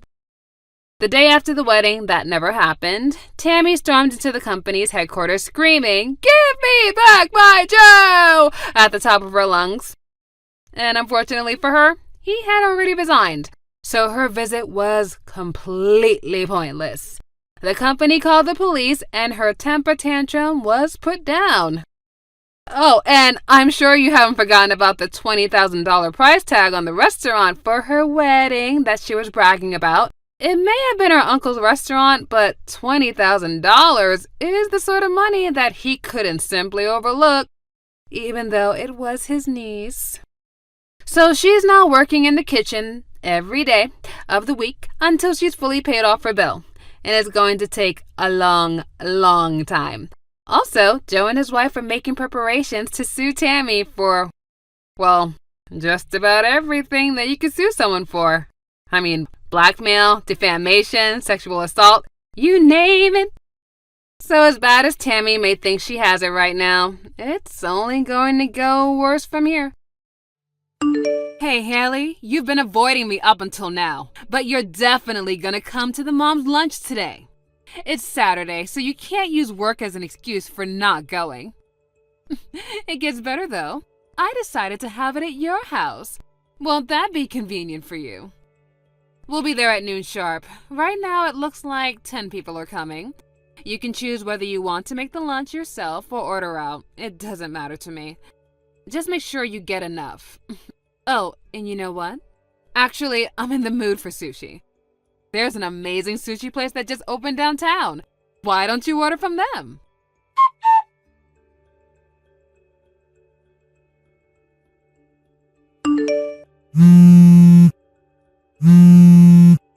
Haley, what's going on? Why aren't you at home? Oh, is he? Good afternoon. Don't good afternoon me. You had better not be pretending to be out of your house right now. Okay, so I just took a look at the messages you sent me earlier this morning. I'm sorry to tell you like this, but our family is away on vacation today. What? We won't be back until tomorrow. What's the matter with you? You should have told me that way sooner. There are 10 hungry mothers waiting at your front door right now, expecting to eat expensive sushi at your lunch party. We left the house at 9 a.m. this morning, and we've been on the road until just now. I didn't even look at my phone until a few moments ago. Come on. Izzy, you can't just invite yourself and 10 other people to someone else's house for lunch, much less 3 hours before you plan to come. What's the big deal? It's Saturday. Yeah, that's why we're going on a little trip as a family today. And for the record, I do sometimes have to go into the office on Saturdays too. I've been telling you for a long time, Izzy, you need to give me plenty of advance notice if you want to make any plans involving me. Yeah, but even when I ask you in advance, you always say no. I work on weekends, Izzy. Of course I'm going to say no to a weekday lunch invitation. People who work regular office jobs can't just hop out of an extended lunch whenever they feel like it. You could take time off. It's not that easy. Sorry, Izzy, but we just got our food from the drive-thru, so we're going to get back on the road now. I gotta go. Hey, we're not finished here. I'm sorry, Izzy, but we'll have to talk about this later.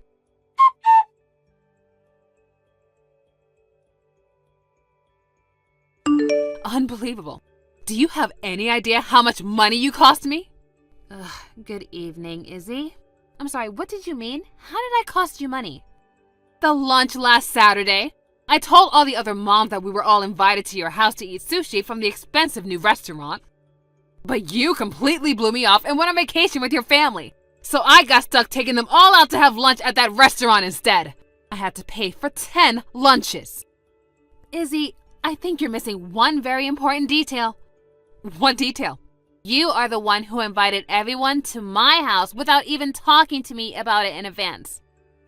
I don't recall ever saying yes to that plan. I didn't even see your message until you were already there. And you're the one who wanted to eat sushi and expected me to pay for it. I think most people would take the complete lack of response as a pretty certain sign that the other person had not gotten the message, don't you? Oh my God, you are so selfish, Haley. Selfish? Me? You really don't get it, do you? Listen, babe, I'm what you call the boss around here. I'm the leader of the Moms Club. So all the moms in my circle are my underlings. They do what I say when I say. What? You're the boss of the Moms Club? Yeah, what of it? I don't recall ever joining any club. And second of all, I don't recall ever agreeing to make you my boss. Was there an election or something that I missed? Shut up! I don't need an election to know I'm the boss. It's just the facts. I'm the leader of all the moms in the neighborhood, like it or not. Is that so? Yes, that's so. Got it? The next lunch is going to be at your house for real this time. Next Saturday. Be ready. Sorry, I can't do that day. Excuse me? You told me to give you an advance notice, right? Well, I just did, so make it work. My company's new employees are undergoing a series of training sessions, and I had plans to go and check in on how they're doing on Saturday. Are you kidding? Did you really think I'd buy that excuse? Those training sessions are for important people to deal with. You know, executives, managers, people who matter. What's some loser part-timer like you going to do there? You're just gonna be standing around in the back of the room watching everyone else do the real work? You'd only be getting in the way. What are you thinking? I'm not a part-timer. Wait, really? Okay, my bad. You're just a temp staffer then. Wrong again. Stop changing the subject. This Saturday, you're gonna host the mom's lunch at your house. And this time, you are gonna buy us all of the sushi we can eat. Do I make myself clear? I just told you, I have work and I can't do it. Oh, and just so you can't get out of your responsibility this time, I'll go ahead and order the sushi for you. You can pay me back later, and yes, you will pay me back every last cent. Okay, well, don't forget that I already told you no.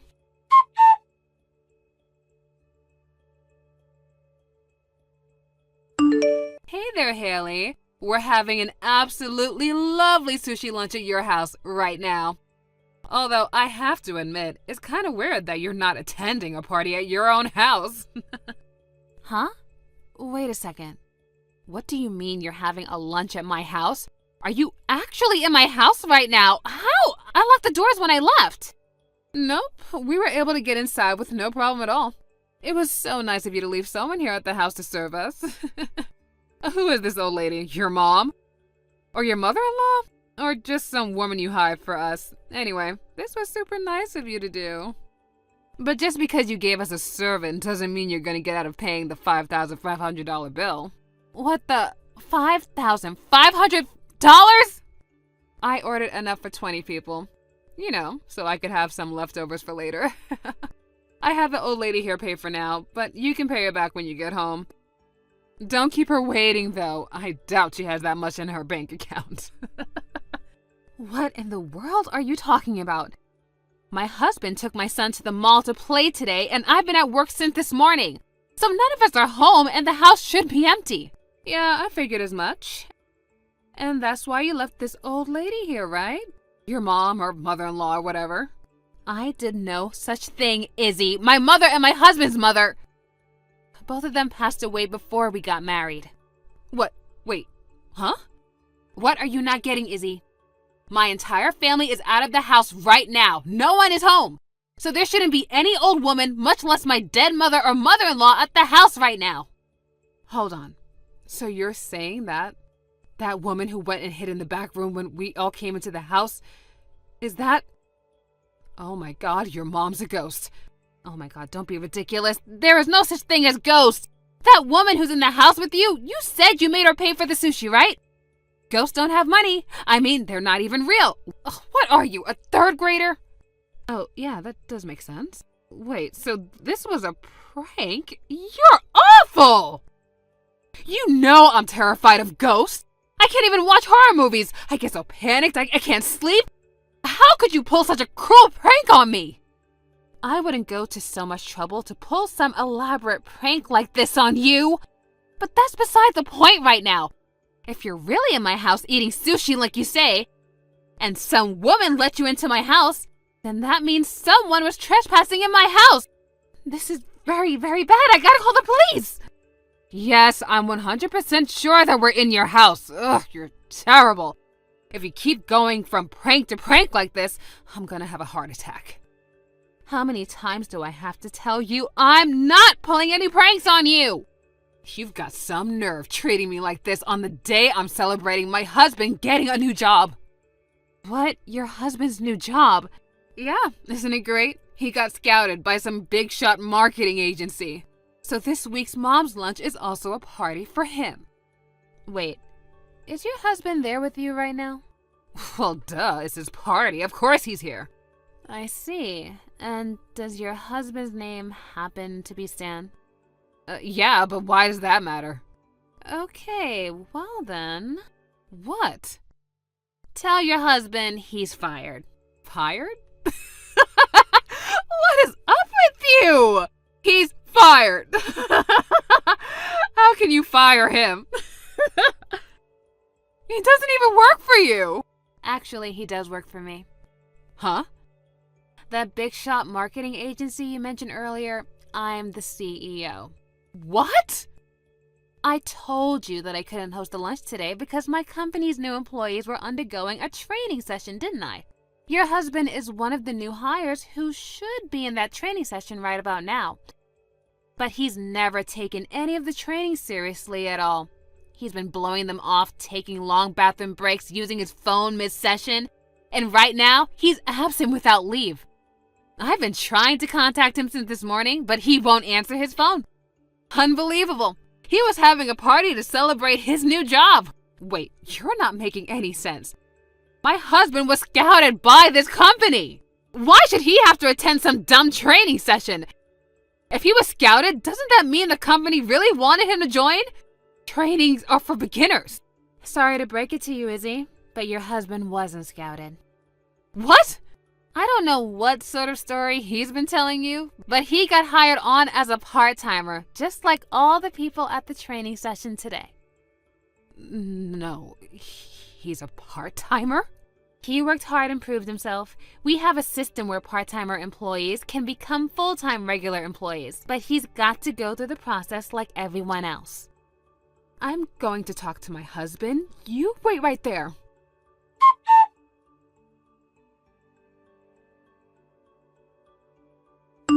You were telling the truth.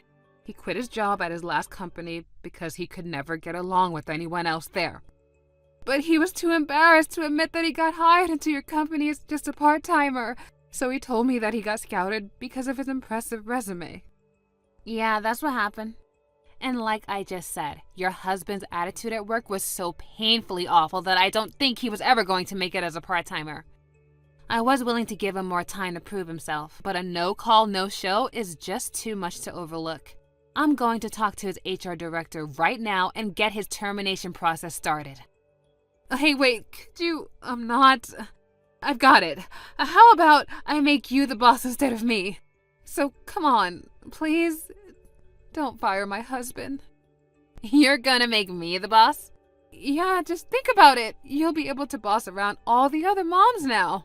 I would rather comb my hair with a rusty fork than do that. What? Oh, and one more thing, the police have been called. The police? I told my husband that there was an intruder in our house, so he rushed home from the mall to check on it. And when he got there, he saw our next-door neighbor desperately trying to escape from a window in her own house. Your neighbor? She was really panicked. She said that a bunch of women forced their way into her house and demanded that she pay for their sushi. So my husband let her borrow his phone and she called 911. Oh no. In your defense, our house is in a pretty new development area, so a lot of the houses do look very similar. Oh, don't tell me. I went to your neighbor's house by mistake? Yeah, that seems to be the case. Oh no, this is bad. Like really, really bad. What should I do now? Given your position, I guess you have no choice but to tell the truth. You got the address wrong and barged into some poor, unsuspecting elderly woman's house with a bunch of your friends. And you made that poor elderly woman pay $5,500 for sushi that you ordered. I think that covers everything that's gone on today. Did I miss anything? I can't believe this. This cannot be happening. Do you know how that sounds? That makes it sound like we're a bunch of mobsters. Well, if the shoe fits. You've got to do something, Haley. You're an adult, and you got yourself into this mess. So you're just gonna have to get yourself out of it. Now, if you'll excuse me, I need to get back to work. Haley, don't go.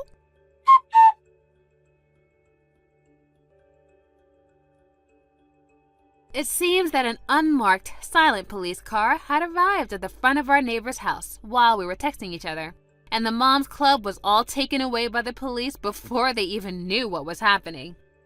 After the dust had settled, our neighbor got right to work getting some justice for herself. She sued Izzy and her friends for the $5,500 she was forced to pay for the sushi, as well as punitive damages for the pain and suffering she experienced that day. Frankly, I thought she should have pushed for way more in damages. A little while later, Izzy and her husband divorced. Neither of them were determined to be capable parents, so their child was taken in by a relative. As for the rest of Izzy's mommy gang, they all met similar fates, getting divorced by their husbands or disowned by their families. I'll bet all of them are going to be regretting following Izzy's lead for the rest of their lives. So it seems like now the neighborhood will finally get some relief from their malicious hijinks. Thank God. Hey Keith, I was thinking it would be best for us to get a divorce. What, Alyssa? What's going on? You haven't been home for 2 nights and now this? What happened? What's with that attitude?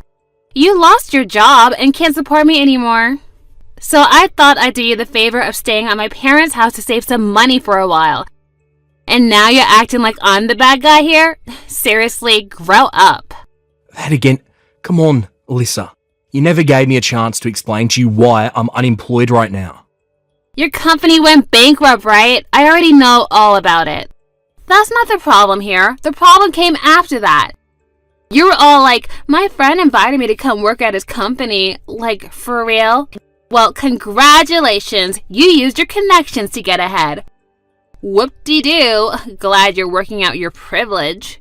Okay, that's not fair. Just because I happen to have an in at that company doesn't mean I'm doing anything underhanded.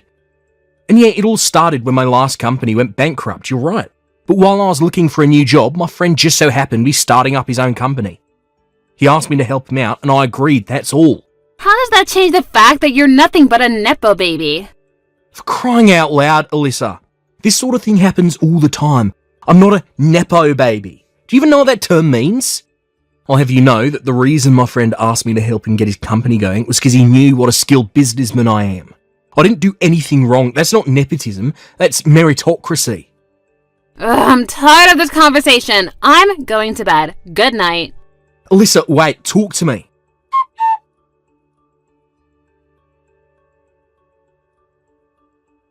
Hey, Alyssa. You stopped by the house this afternoon, didn't you?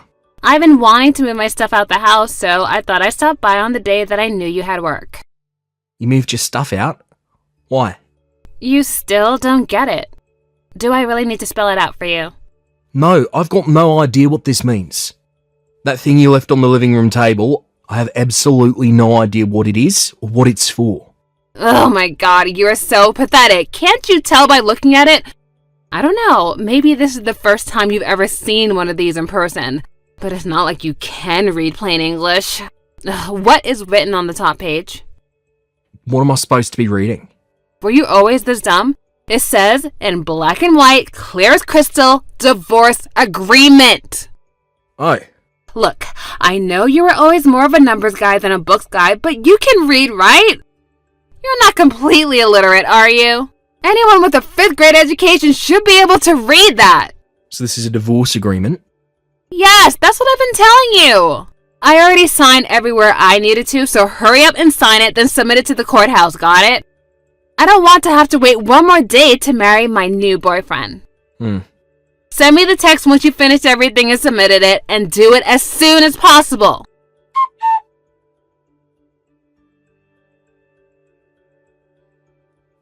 Hi, Eugene. Sorry to bother you so early in the morning. You got a minute? Oh, hey Keith. What's up? The company you started, it has employee housing, right? Yeah, a couple of the guys I hired are single dudes from out of town, so I thought it would be good to help them out a bit. My dad owns a couple apartment buildings, so I'm renting one of them from him to use for employee housing. There any openings left? Wait, what? I mean, yeah, there are, but they're not really designed for couples. Yeah, about that. I'm not going to be in a couple for very much longer, it seems. Huh? Hold on, are you saying you're getting divorced? Yep. What the? You've barely been married for what, 2 years now? What in the world happened between you? It's kinda hard to explain. Is it about you losing your job after the last company went bankrupt? I guess that could cause some relationship strain. Well, it's not really the main cause, but you could say that it was the first domino in the chain. Did you tell her that I'm hiring you to work at my company? Maybe that would reassure her. Yeah, I did. And it actually just made matters worse. I'm very confused. Don't get me wrong, I definitely don't blame you. It's not your fault at all. She said that because you're my friend, that me getting hired into your company makes me a Nepo baby. A Nepo baby. As far as I'm concerned, you're the most qualified person for the job I can think of. That's why I hired you. Yeah, I know that. And I'm incredibly grateful. I'm excited about it too. This is going to be a really challenging and rewarding position for me. Okay, well, it makes me feel a lot better to hear you say that. You're going to be making a decent amount more than you were at your old job, so I don't see any reason for your wife to be anything but ecstatic. I'm sorry I had to drag you into my personal affairs. I just thought that you deserved to find out sooner rather than later. I don't know what her problem is with getting hired through connections, but she was really ticked off when I told her. And that bizarre prejudice of hers is the sole reason our relationship has turned to complete chaos these last few days. Sorry to hear about that, man. But come to find out, there's actually a much bigger issue at play. Yeah? What is it? Well, yesterday, I found out that my wife actually has a totally unrelated reason for being so ridiculous about getting hired into your company. Go on. She's seeing another guy. What? Seriously? I'm pretty sure, yeah. I'm betting she thought if she divorced me while I'm unemployed, she could get a better share of the assets during our divorce proceedings. However, you inviting me over to your company threw a wrench into her plans, since it meant that I'd be getting a new and better job a lot sooner than she had planned on. So she's just doing the whole "you're a nepo baby" act to buy time. If she can either delay me joining your company or get the plan nixed altogether, all the better for her, right? Ah, yeah, that would make sense. I suppose the next step for you is to get a lawyer and talk about the divorce with him. Or maybe you should look into your wife's boyfriend. You could hire a private detective to look into him so you can really sock it to your wife in court. Actually, I can skip that step. I've already figured out who her boyfriend is. His name, where he lives, everything. Wow, really? That was fast. I bet that most guys in a position like mine would be pretty depressed about the situation, blame themselves and just in general have a pretty negative outlook on life. But honestly, noticing the critical clue that Alyssa left for me has actually made this pretty interesting for me. She was careless in a rush to divorce me, and now it's my turn to get back at her. Of course, I'll still get a private detective so I can get some hard evidence to use in court. Well, I'm not really sure I understand the situation, but I'm glad you're having fun, I guess. Anyway, for the time being, I should go ahead and get a room for you ready in the company apartment, right? Yeah, I'd really appreciate you taking care of that for me. Gotcha. Let me know if there's anything I can do to help. If I need anything, you'll be the first person I'll call.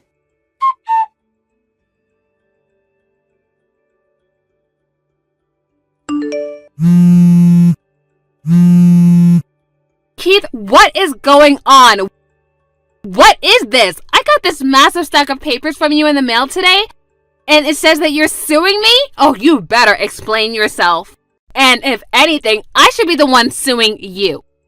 Ah, I'm glad to hear the papers arrived already. Thanks for letting me know you got them. They should have been laid out clearly in the documents. Didn't you read them? I'm suing you for your infidelity. What? Excuse me? Infidelity? I was never unfaithful to you. You had better have some solid evidence to back up such an outrageous claim. Oh, you want evidence? Uh-huh, yeah, I knew it. You don't have nothing to prove that I did anything. That's not it. I just thought it would be obvious from the massive stack of documents I sent you that I have more than enough evidence to convince a jury that you cheated on me. Well then, show me the evidence! Either put up or shut up! Okay, fine. Scroll up.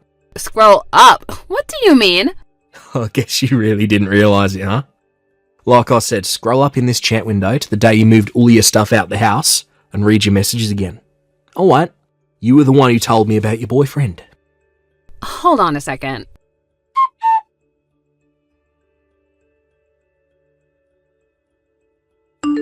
Oh, okay, so this is obviously one big, huge misunderstanding. That was a mistake. I misspoke, that's all. I was just so tired that day that I got confused. I don't actually have a boyfriend. Man, you really missed it big time, huh? I mean, you didn't even think to ask me first? I could have explained all of that to you and saved you all of this trouble. I mean, you really are so dense. But don't worry, I still plan on divorcing you, so go ahead and turn that divorce agreement into the courthouse as soon as possible, okay? Oh, and try not to get lost along the way. Yeah. About that divorce agreement. You actually left your application for a marriage certificate by mistake. What? Yeah. And you filled it out completely too. Your name is on the wife line. And on the husband line is none other than your boyfriend's name. How is Mike these days? Wait, no, that can't be! That marriage certificate is in the folder I have in my desk drawer, and I distinctly remember putting it in there. If you're so confident, why don't you go ahead and check to see if it's in the folder right now?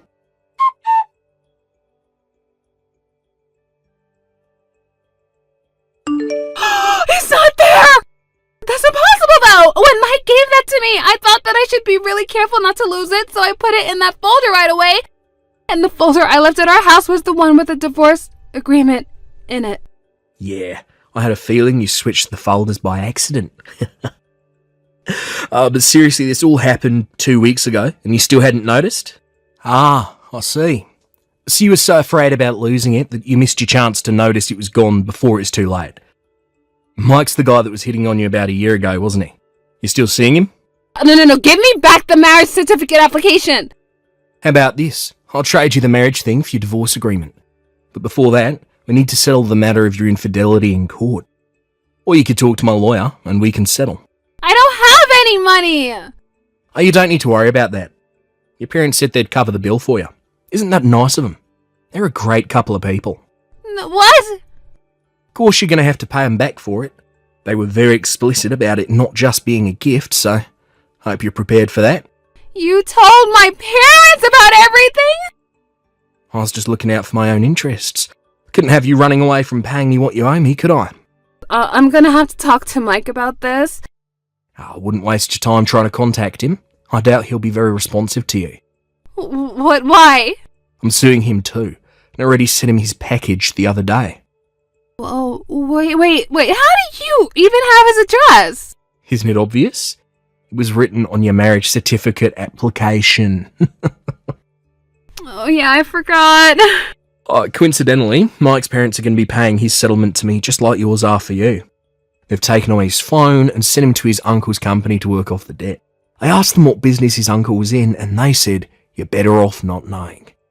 They did say they were sure he'd be whipped into shape in no time, whether he likes it or not, so good news, I guess. Oh no, I really screwed up.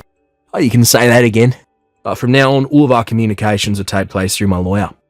You can give the divorce agreement you mixed up with your marriage certificate application to him. We'll talk more about the terms of our divorce after my lawsuit against you for infidelity is taken care of. Well, after thinking it over, maybe we can work things out between us, Not happening. Goodbye. Wait, hold on, Keith, wait! I changed my mind! I don't want to get a divorce anymore! Keith, please!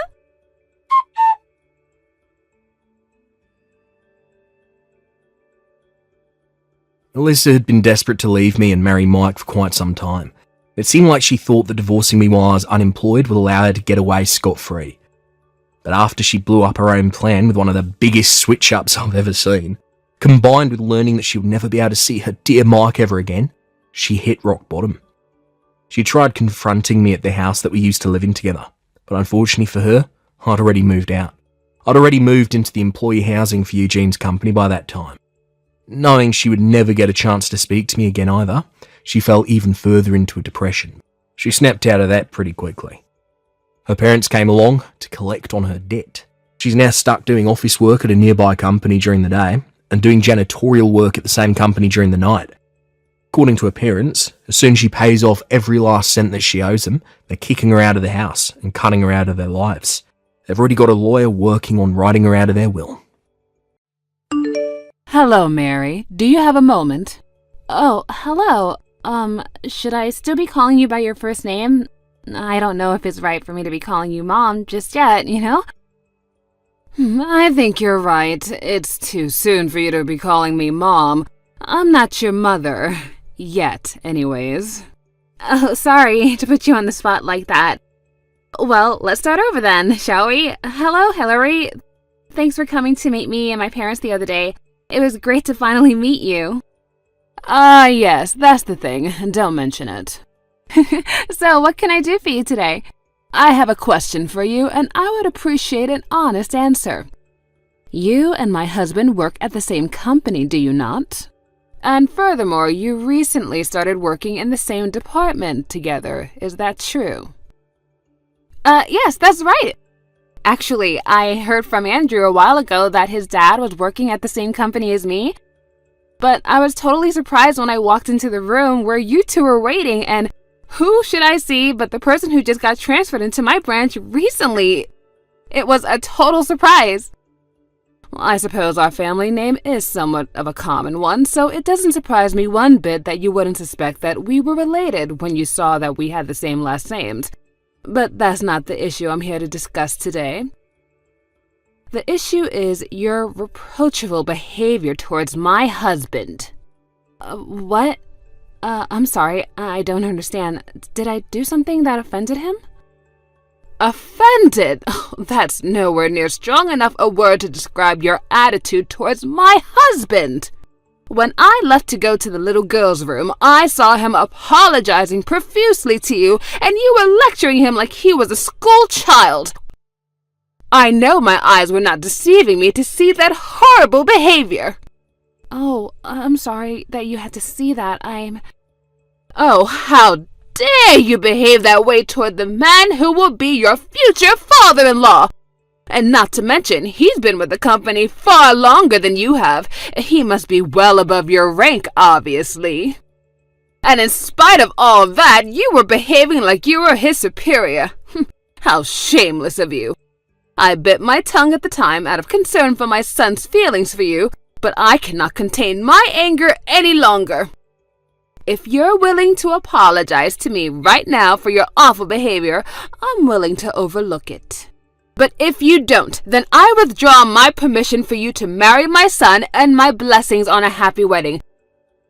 Are you serious?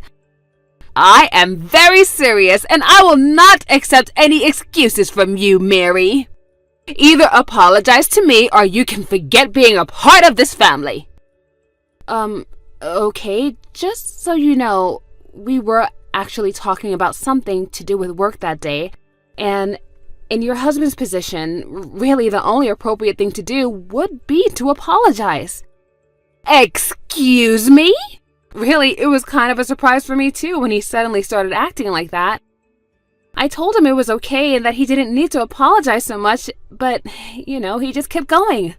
And I wish I could give you more information on what really went down, but like I said, it's company internal matters, so I'm contractually not able to divulge any information to uninvolved third parties such as yourself, ma'am. Oh, don't talk to me with this legal jargon. What do you mean, internal matters? I mean exactly what I said. It's a company matter, and since you're not involved, I'm not able to discuss it with you. I get that you'd like to know more about what happened, but please understand that I cannot tell you any more than I've already have. I have absolutely no idea what you're talking about. But in any case, it seems like you have no intention to apologize to me. It's like I told you, I'm not the one who has anything to apologize for. I see. So you have no remorse for treating your soon-to-be father-in-law. So be it. I will not allow you to marry my son, and the wedding is off! I don't think you're in any position to make that call, Hillary. I think this goes without saying, but the fault in the situation lies 100% with you, Mary. As such, you'll be responsible for paying for all of the venue cancellation fees. I'll be contacting our lawyer very shortly, and we'll be suing you for that and for the pain and suffering that you have caused this family.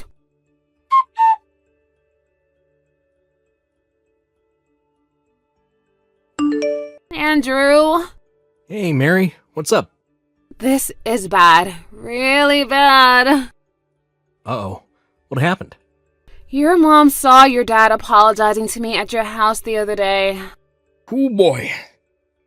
She texted me about that just now, and she is really, really mad. Which, in all fairness, I don't really blame her, considering that she doesn't know the whole circumstances, but still, this is bad. She said that if I don't apologize to her for that she's gonna make us break off our engagement. Oh, you gotta be kidding me. I had literally just made an explicit promise not to tell anyone about what happened, so it's not like I can just up and spill the beans to her. Oh, why are my parents always doing things like this? They're inseparable to the point that I almost never see one without the other in the same room, and yet when trouble rears its ugly head, they take completely opposite approaches.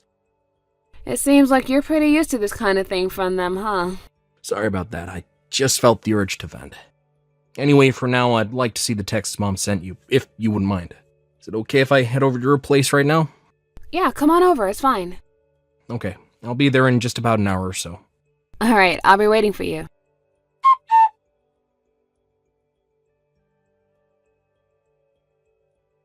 Hello there, Mary. Have you prepared yourself for the impending breakup with my son? I haven't heard a thing from you ever since I gave you my ultimatum, so now I'm forced to message you like this. I grow more disappointed with you by the day. How long were you going to keep me waiting? You really are an impudent little girl, aren't you? If you're trying to wait it out and hope I forgive you, it's not going to work. I will not consent to this marriage until you've given me a proper apology. If I may be so bold, I'm marrying Andrew, not you. Why exactly do I need to have your consent? Oh, excuse me? I doubt that Andrew would want to break off our engagement because I won't apologize over a situation in which I did nothing wrong. And frankly, I'm perplexed that you would simply assume that I was in the wrong rather than talking to your husband and finding out what actually happened. That's very immature of you. I'm at a loss of words for you, Mary. To think that you would speak in such an uncivilized manner to the mother of the man you're hoping to marry. Hoping? Yes, hoping! I haven't opened up my consent for you just yet, have I?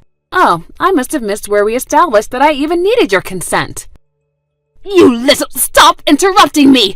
I'm giving you the lecture that you deserve right now! Oh, right. By all means, go ahead. If a family were like a company, then the mother-in-law is like the superior and the daughter-in-law is the subordinate. And subordinates are supposed to listen to their superiors, correct? If you were to fuss and fret and whine over an order your superior at the company gave you, well, how do you think that would go? Obviously, no superior would stand for that sort of subordination. You would be punished severely, and you would be demoted. Your pay would be cut, you'd be transferred, and your professional life would be finished.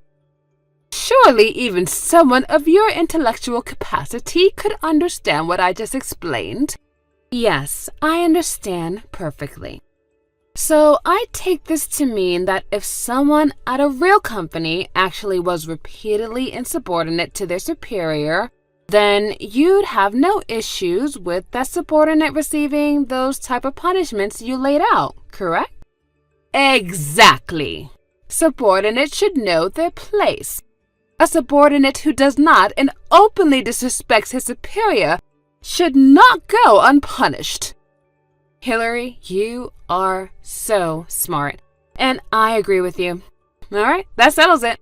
Looks like your husband is getting transferred. What? Technically, the final call isn't mine to make, but you should probably operate under the assumption that it's going to happen, so I think you should start preparing accordingly to this. Wait, what nonsense are you talking about? You know, I'm sure you're about to become very busy. Since you're going to be moving soon, you should probably start looking for a new house or an apartment, as soon as you get the word of where he's being transferred to. Wait, Mary, what are you talking about? What are you rambling about right now? Sorry, I gotta go. I have some stuff to do. I need to get back to work.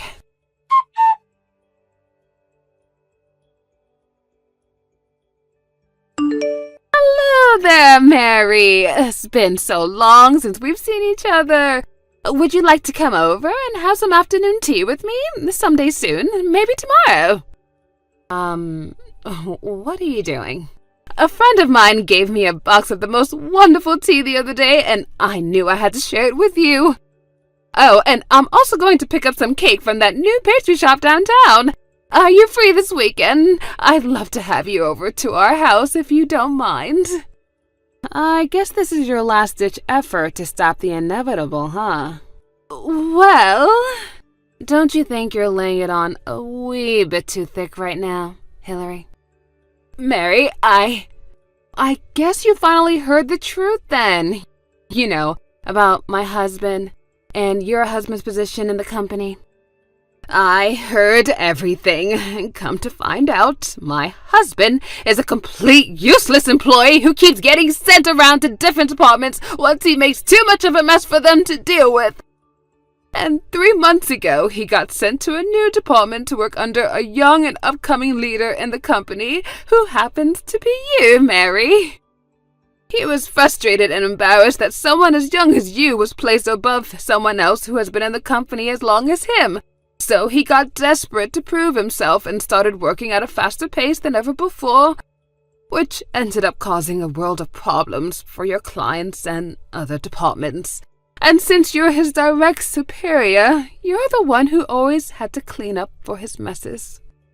Yeah, that just about covers it. So the reason he was apologizing that day when you came over to meet my parents and I was because he was so shocked to learn that his son's fiancée was none other than the boss he had been causing so much trouble for at the office. And he was desperate to keep you from finding out about what a total disaster his career has been. He was begging me not to tell you that I was his boss. And I had to stop him from getting on his knees and begging me, and that's probably why you thought that I was lecturing him. So you weren't lecturing my husband, you were just trying to get him to maintain his dignity.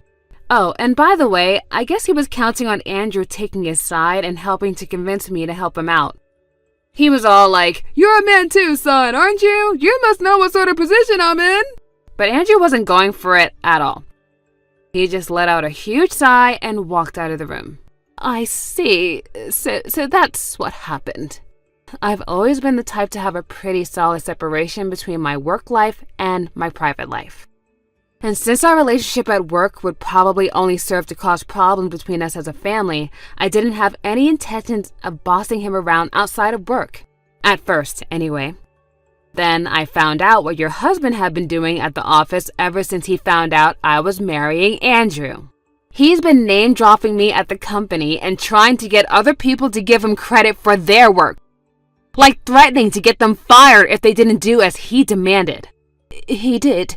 I received multiple complaints of that nature from multiple employees in my department.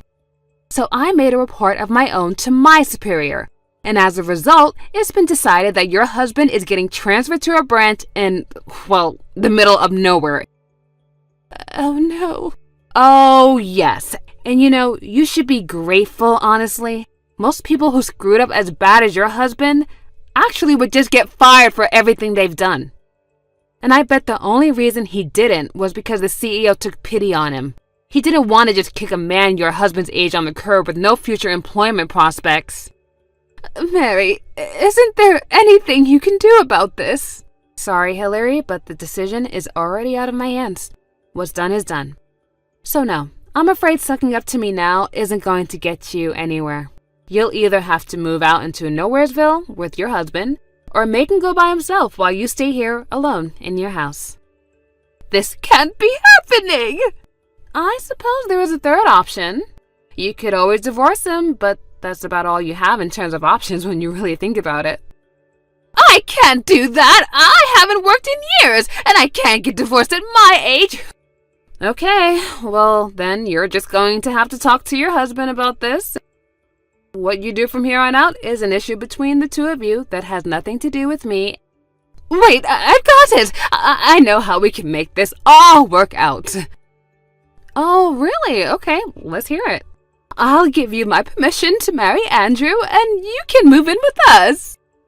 And if you do that, then I'm sure that everything will work out, whether I divorce my husband or he moves away by himself. That is definitely not happening.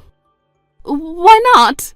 Andrew has been pretty firm since day one that he did not want to move in with you at any point in the future. And I'm respecting my future husband's wishes. But I'm sorry, Hillary, but I really don't see the point of continuing this conversation. I'm just going to keep repeating myself at this point. Mary, please! I'm signing off now.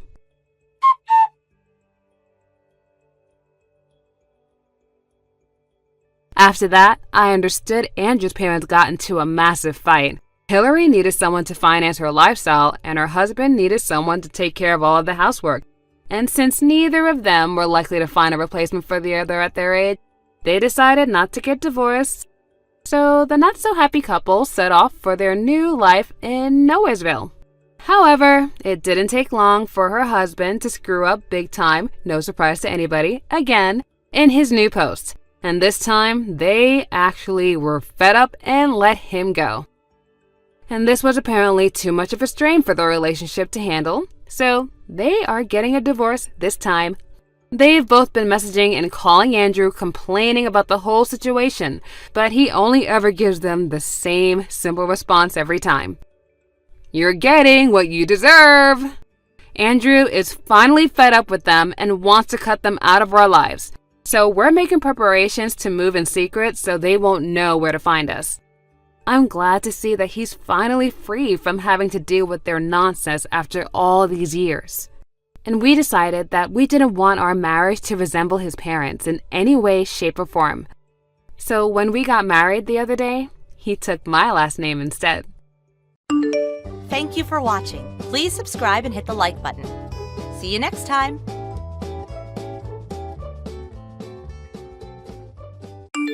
Mom? Oh, Megan, what's going on? I'm going to ask you directly. Is it true that you've been mistreating Avery? Huh? Avery? You mean Jason's Avery, right? Mistreatment? That's not possible. Oh, I'm not saying you definitely did it. Jason came to me furious, saying Mom's been mistreating my dear wife terribly. He was really upset. What? The kind, gentle woman I know would never do something like that. I can't believe it. That's how I felt when Jason told me. But even if something like mistreatment is happening, I can't just assume it's you without knowing the full story. Maybe there's something going on with Avery, too. I couldn't just ignore the possibility that she has her own issues in the situation.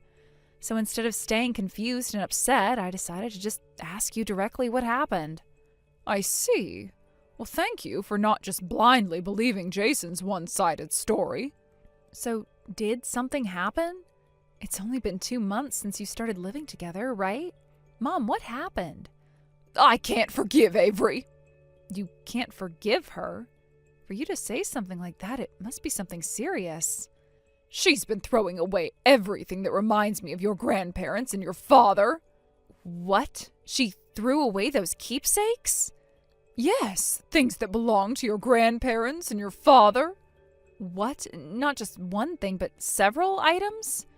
Yes, that's right. Wait, so that includes things like the fountain pen your dad inherited from your grandfather? The one he's always treasured? Yes.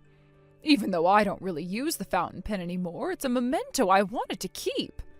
I kept trying to explain how important it was to me, but she just wouldn't understand. And instead of apologizing or even acknowledging it, she said, "Do you have proof I threw them away?" While I was out working part-time, Avery was alone at home. Almost everything that disappeared during that time has to have been her doing. So there's no physical evidence to prove it, right? But despite being a stay-at-home wife, she doesn't help with the housework at all. Wait, Avery's not working? She asked to live together so she could save up for a house of her own, right? I've heard she doesn't help with the housework, but she's actually calling herself a housewife while doing nothing? The other day, I couldn't help but say to her, a little sarcastically, "You're great at throwing away other people's memories, but you never do any cleaning."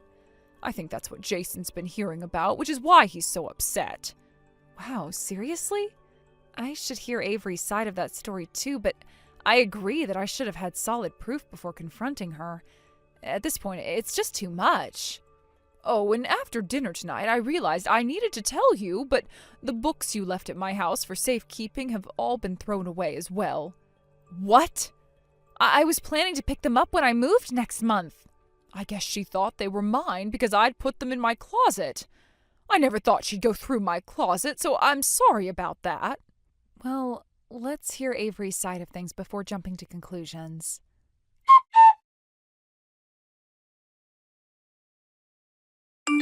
Avery, good evening. Are you free right now? Oh, Megan. Jason told me that you've been complaining about how your mother's been treating you badly. I'm really wondering what's been going on. Oh, that's right. Can you listen to me for a moment? I don't want to speak badly of your mom, but it's just gotten so bad that I want you to know what's happening right now. What's going on? Well, you know I'm a stay-at-home wife, right? So I've been working really hard at the housework for my in-laws. I even did a big cleaning just the other day, but your mom kept complaining, saying I wasn't doing it properly, but I was doing it. Honestly, I think she's just saying these things because she wants to pick on me. When you say big cleaning, what exactly do you mean? I mostly cleaned out old, ugly stuff that I'd never use and the books that were shoved in boxes in the closet. But even then, she's complaining. Doesn't that just scream mistreatment from her? You have to say something to her. I bet if she knew her own daughter found out, she'd stop acting like this. By the way, did you call a recycling collection service or something for all of it? Huh? In your area, isn't Wednesday for non-burnable trash, Monday and Thursday for burnable trash, and Friday there's no garbage collection? Your big cleaning, based on what Jason was complaining about, must have happened on Friday. And since today is Sunday, that means the garbage collection hasn't come yet, right? Oh. Well, I don't think that's related to the mistreatment, though. Well, I guess not. Never mind. Oh, I just remembered. I was thinking about checking out a flea market app. Huh? I check it out regularly because sometimes I find good things. Right now I'm looking for a fountain pen and some reference books. Oh, I see. About what you just said, I'll talk to my mom first and see what she has to say. Oh, okay, thanks. I really appreciate it.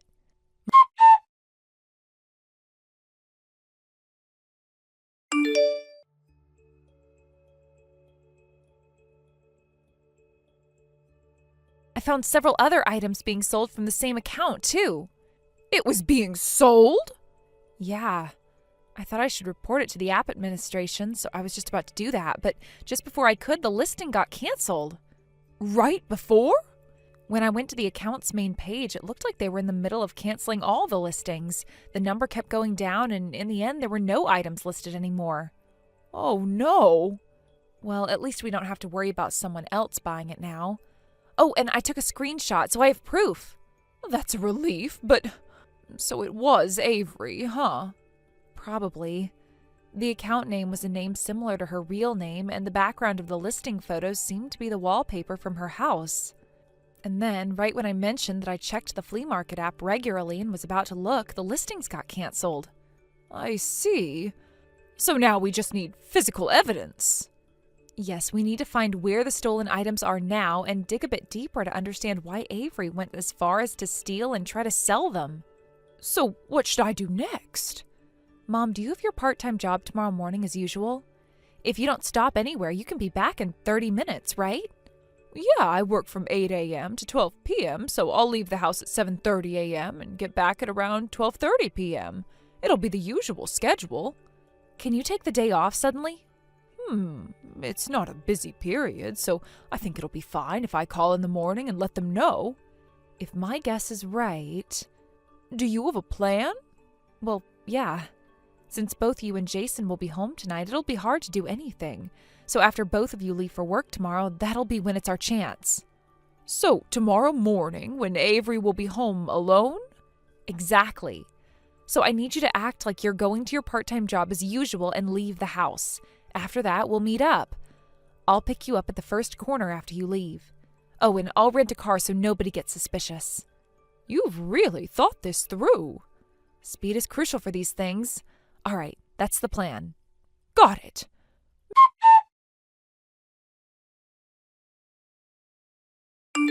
Megan, good morning. I've just left the house. Good morning, Mom. I'm already at the corner. Got it.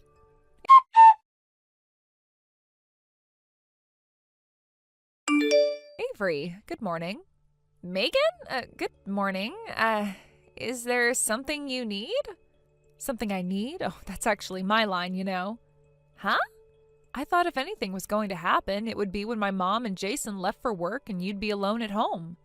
But I never expected that while your family was out, a strange man would be coming and going into your house. What? I haven't done anything like that. You can come over right now. There's not even a trace of anything like that left. Well, today you were just coming to pick up some things, weren't you? It's just that yesterday was so recent. So I thought you'd skip today's fun in case anyone might suspect something, which I assumed was your reason for skipping. Is that what's going on? Wait a minute, you're imagining all these terrible things about me. I'm not imagining anything, Avery. This is real. How can you be sure of that? Are you planning on helping with the bullying too? I'll go straight to Jason with all of this. Well, your boyfriend was seen coming out of your house carrying stolen items that had been hidden somewhere inside. Huh? My husband restrained him. What? Are you serious? Yes, my husband. Do you remember him? The mixed martial artist? Oh, don't worry. I didn't let him get hurt, and no punches were thrown. Our 6'10" tall, muscle-bound man just gave him a little glare, and the guy immediately confessed everything. He confessed? Wait, what do you mean? He admitted that the stolen items had been cleverly hidden in your room, and that the entire thing was about trying to get money for cheating dates and trips with you. It was all about funding those activities. Wait, this can't be true! Also, we've been keeping an eye on your parents' front door, so trying to run away now would be pointless. Keeping an eye on them? Yes, we've had your front door under observation, so even if you try to escape, it won't work. But how did you know about the items? How did you find out about all of this? Plus, we've also identified your flea market app account. You're kidding, right? It's not a joke. We even took a screenshot before you canceled the listings. How did you find out? Well, when I was casually talking about checking the flea market, you suddenly rushed to cancel the listings. It was at that exact moment when I happened to catch you in the act of removing them. But my account doesn't have any proof. I'm pretty sure one of the items you listed was a fountain pen. That pen, which belonged to my grandfather, was passed down to my father and then to my mother. It's a custom-made, one-of-a-kind item created by the craftsmen of the time. One of a kind? I don't believe it. The design is so unique, I knew it immediately when I saw it in the listing photos. You didn't recognize the brand, but it was that item, wasn't it? There were also books in the cardboard boxes in my mom's closet. Those were books I had temporarily stored at my parents' house to prepare for my move next month. Wait, really? I've read those books so many times that I know every little scratch or stain on them. That's how I recognized them immediately when I saw the pictures you posted of the listings. Those weren't your mom's things? No, those were mine. They were temporarily stored at my mom's place while I was preparing for my move, and I was planning to take them with me. That's how I knew for sure when I saw them listed. It was the exact same set. You didn't even recognize them? No, and that's not all. I checked with Jason, and he confirmed that the account was yours. He found the computer was still logged into it when he looked. Oh, well, I guess I must have forgotten to log out after using my computer when my phone's battery died while I was listing items. That's when my husband must have found out about it. Yes, Jason went to work this morning as usual, but I left him a voicemail explaining everything. He said he'd check it in his free time. It's only a matter of time before he knows the entire story. What is this? This is unreal. Well, I think it's time we stop this little exchange. We've gone on long enough. What do you mean, stop this exchange? The reason I've been dragging out this conversation is that I've been buying time. Buying time? Yes, and now that your parents are arriving... My parents? Yes, they're here and they'll be taking care of things. Wait, hold on, what are you talking about? I'm not going to wait. You've had your chance. Wait, what do you mean? Now, as I said, your parents are here and they'll be dealing with you shortly. No, wait, I can explain. I don't know what's going on, but I didn't do anything wrong. Please, listen to me. Sorry, Avery, but I'm not going to listen. This is done now. Wait, no, please. I'm sure you won't be able to run away. I've already made sure of that. You can't do this. Sorry, but it's already too late. Your fate is in motion now. We've got the evidence. It's over. You can't possibly... No, please, just hear me out. I've already given you the chance to explain yourself, but now it's time for you to face the consequences. There's nothing left for you to say. Your parents are going to be here shortly, and you won't be able to escape. Please, you can't do this to me. I didn't mean for any of this to happen. I'm sorry, Avery, but there's no turning back now. Your actions have caught up with you. Wait, you're not going to tell my parents, are you? Please, I'll do anything. I'll fix everything. Just don't let them know. It's too late for that. Everything is already set in motion. Wait, no, please. I'll never do anything like this again, I swear. I don't want to hear it, Avery. The truth is out now. You've been caught, and there is no way around it. Your parents are going to find out. There's no escaping this. Wait, no, you can't do this. I beg you, don't tell them. Please, I'm begging you. I'm afraid it's already done. Goodbye, Avery. Wait, no, please. I can explain. I really can. Please, just listen to me. Sorry, Avery, but you've run out of time.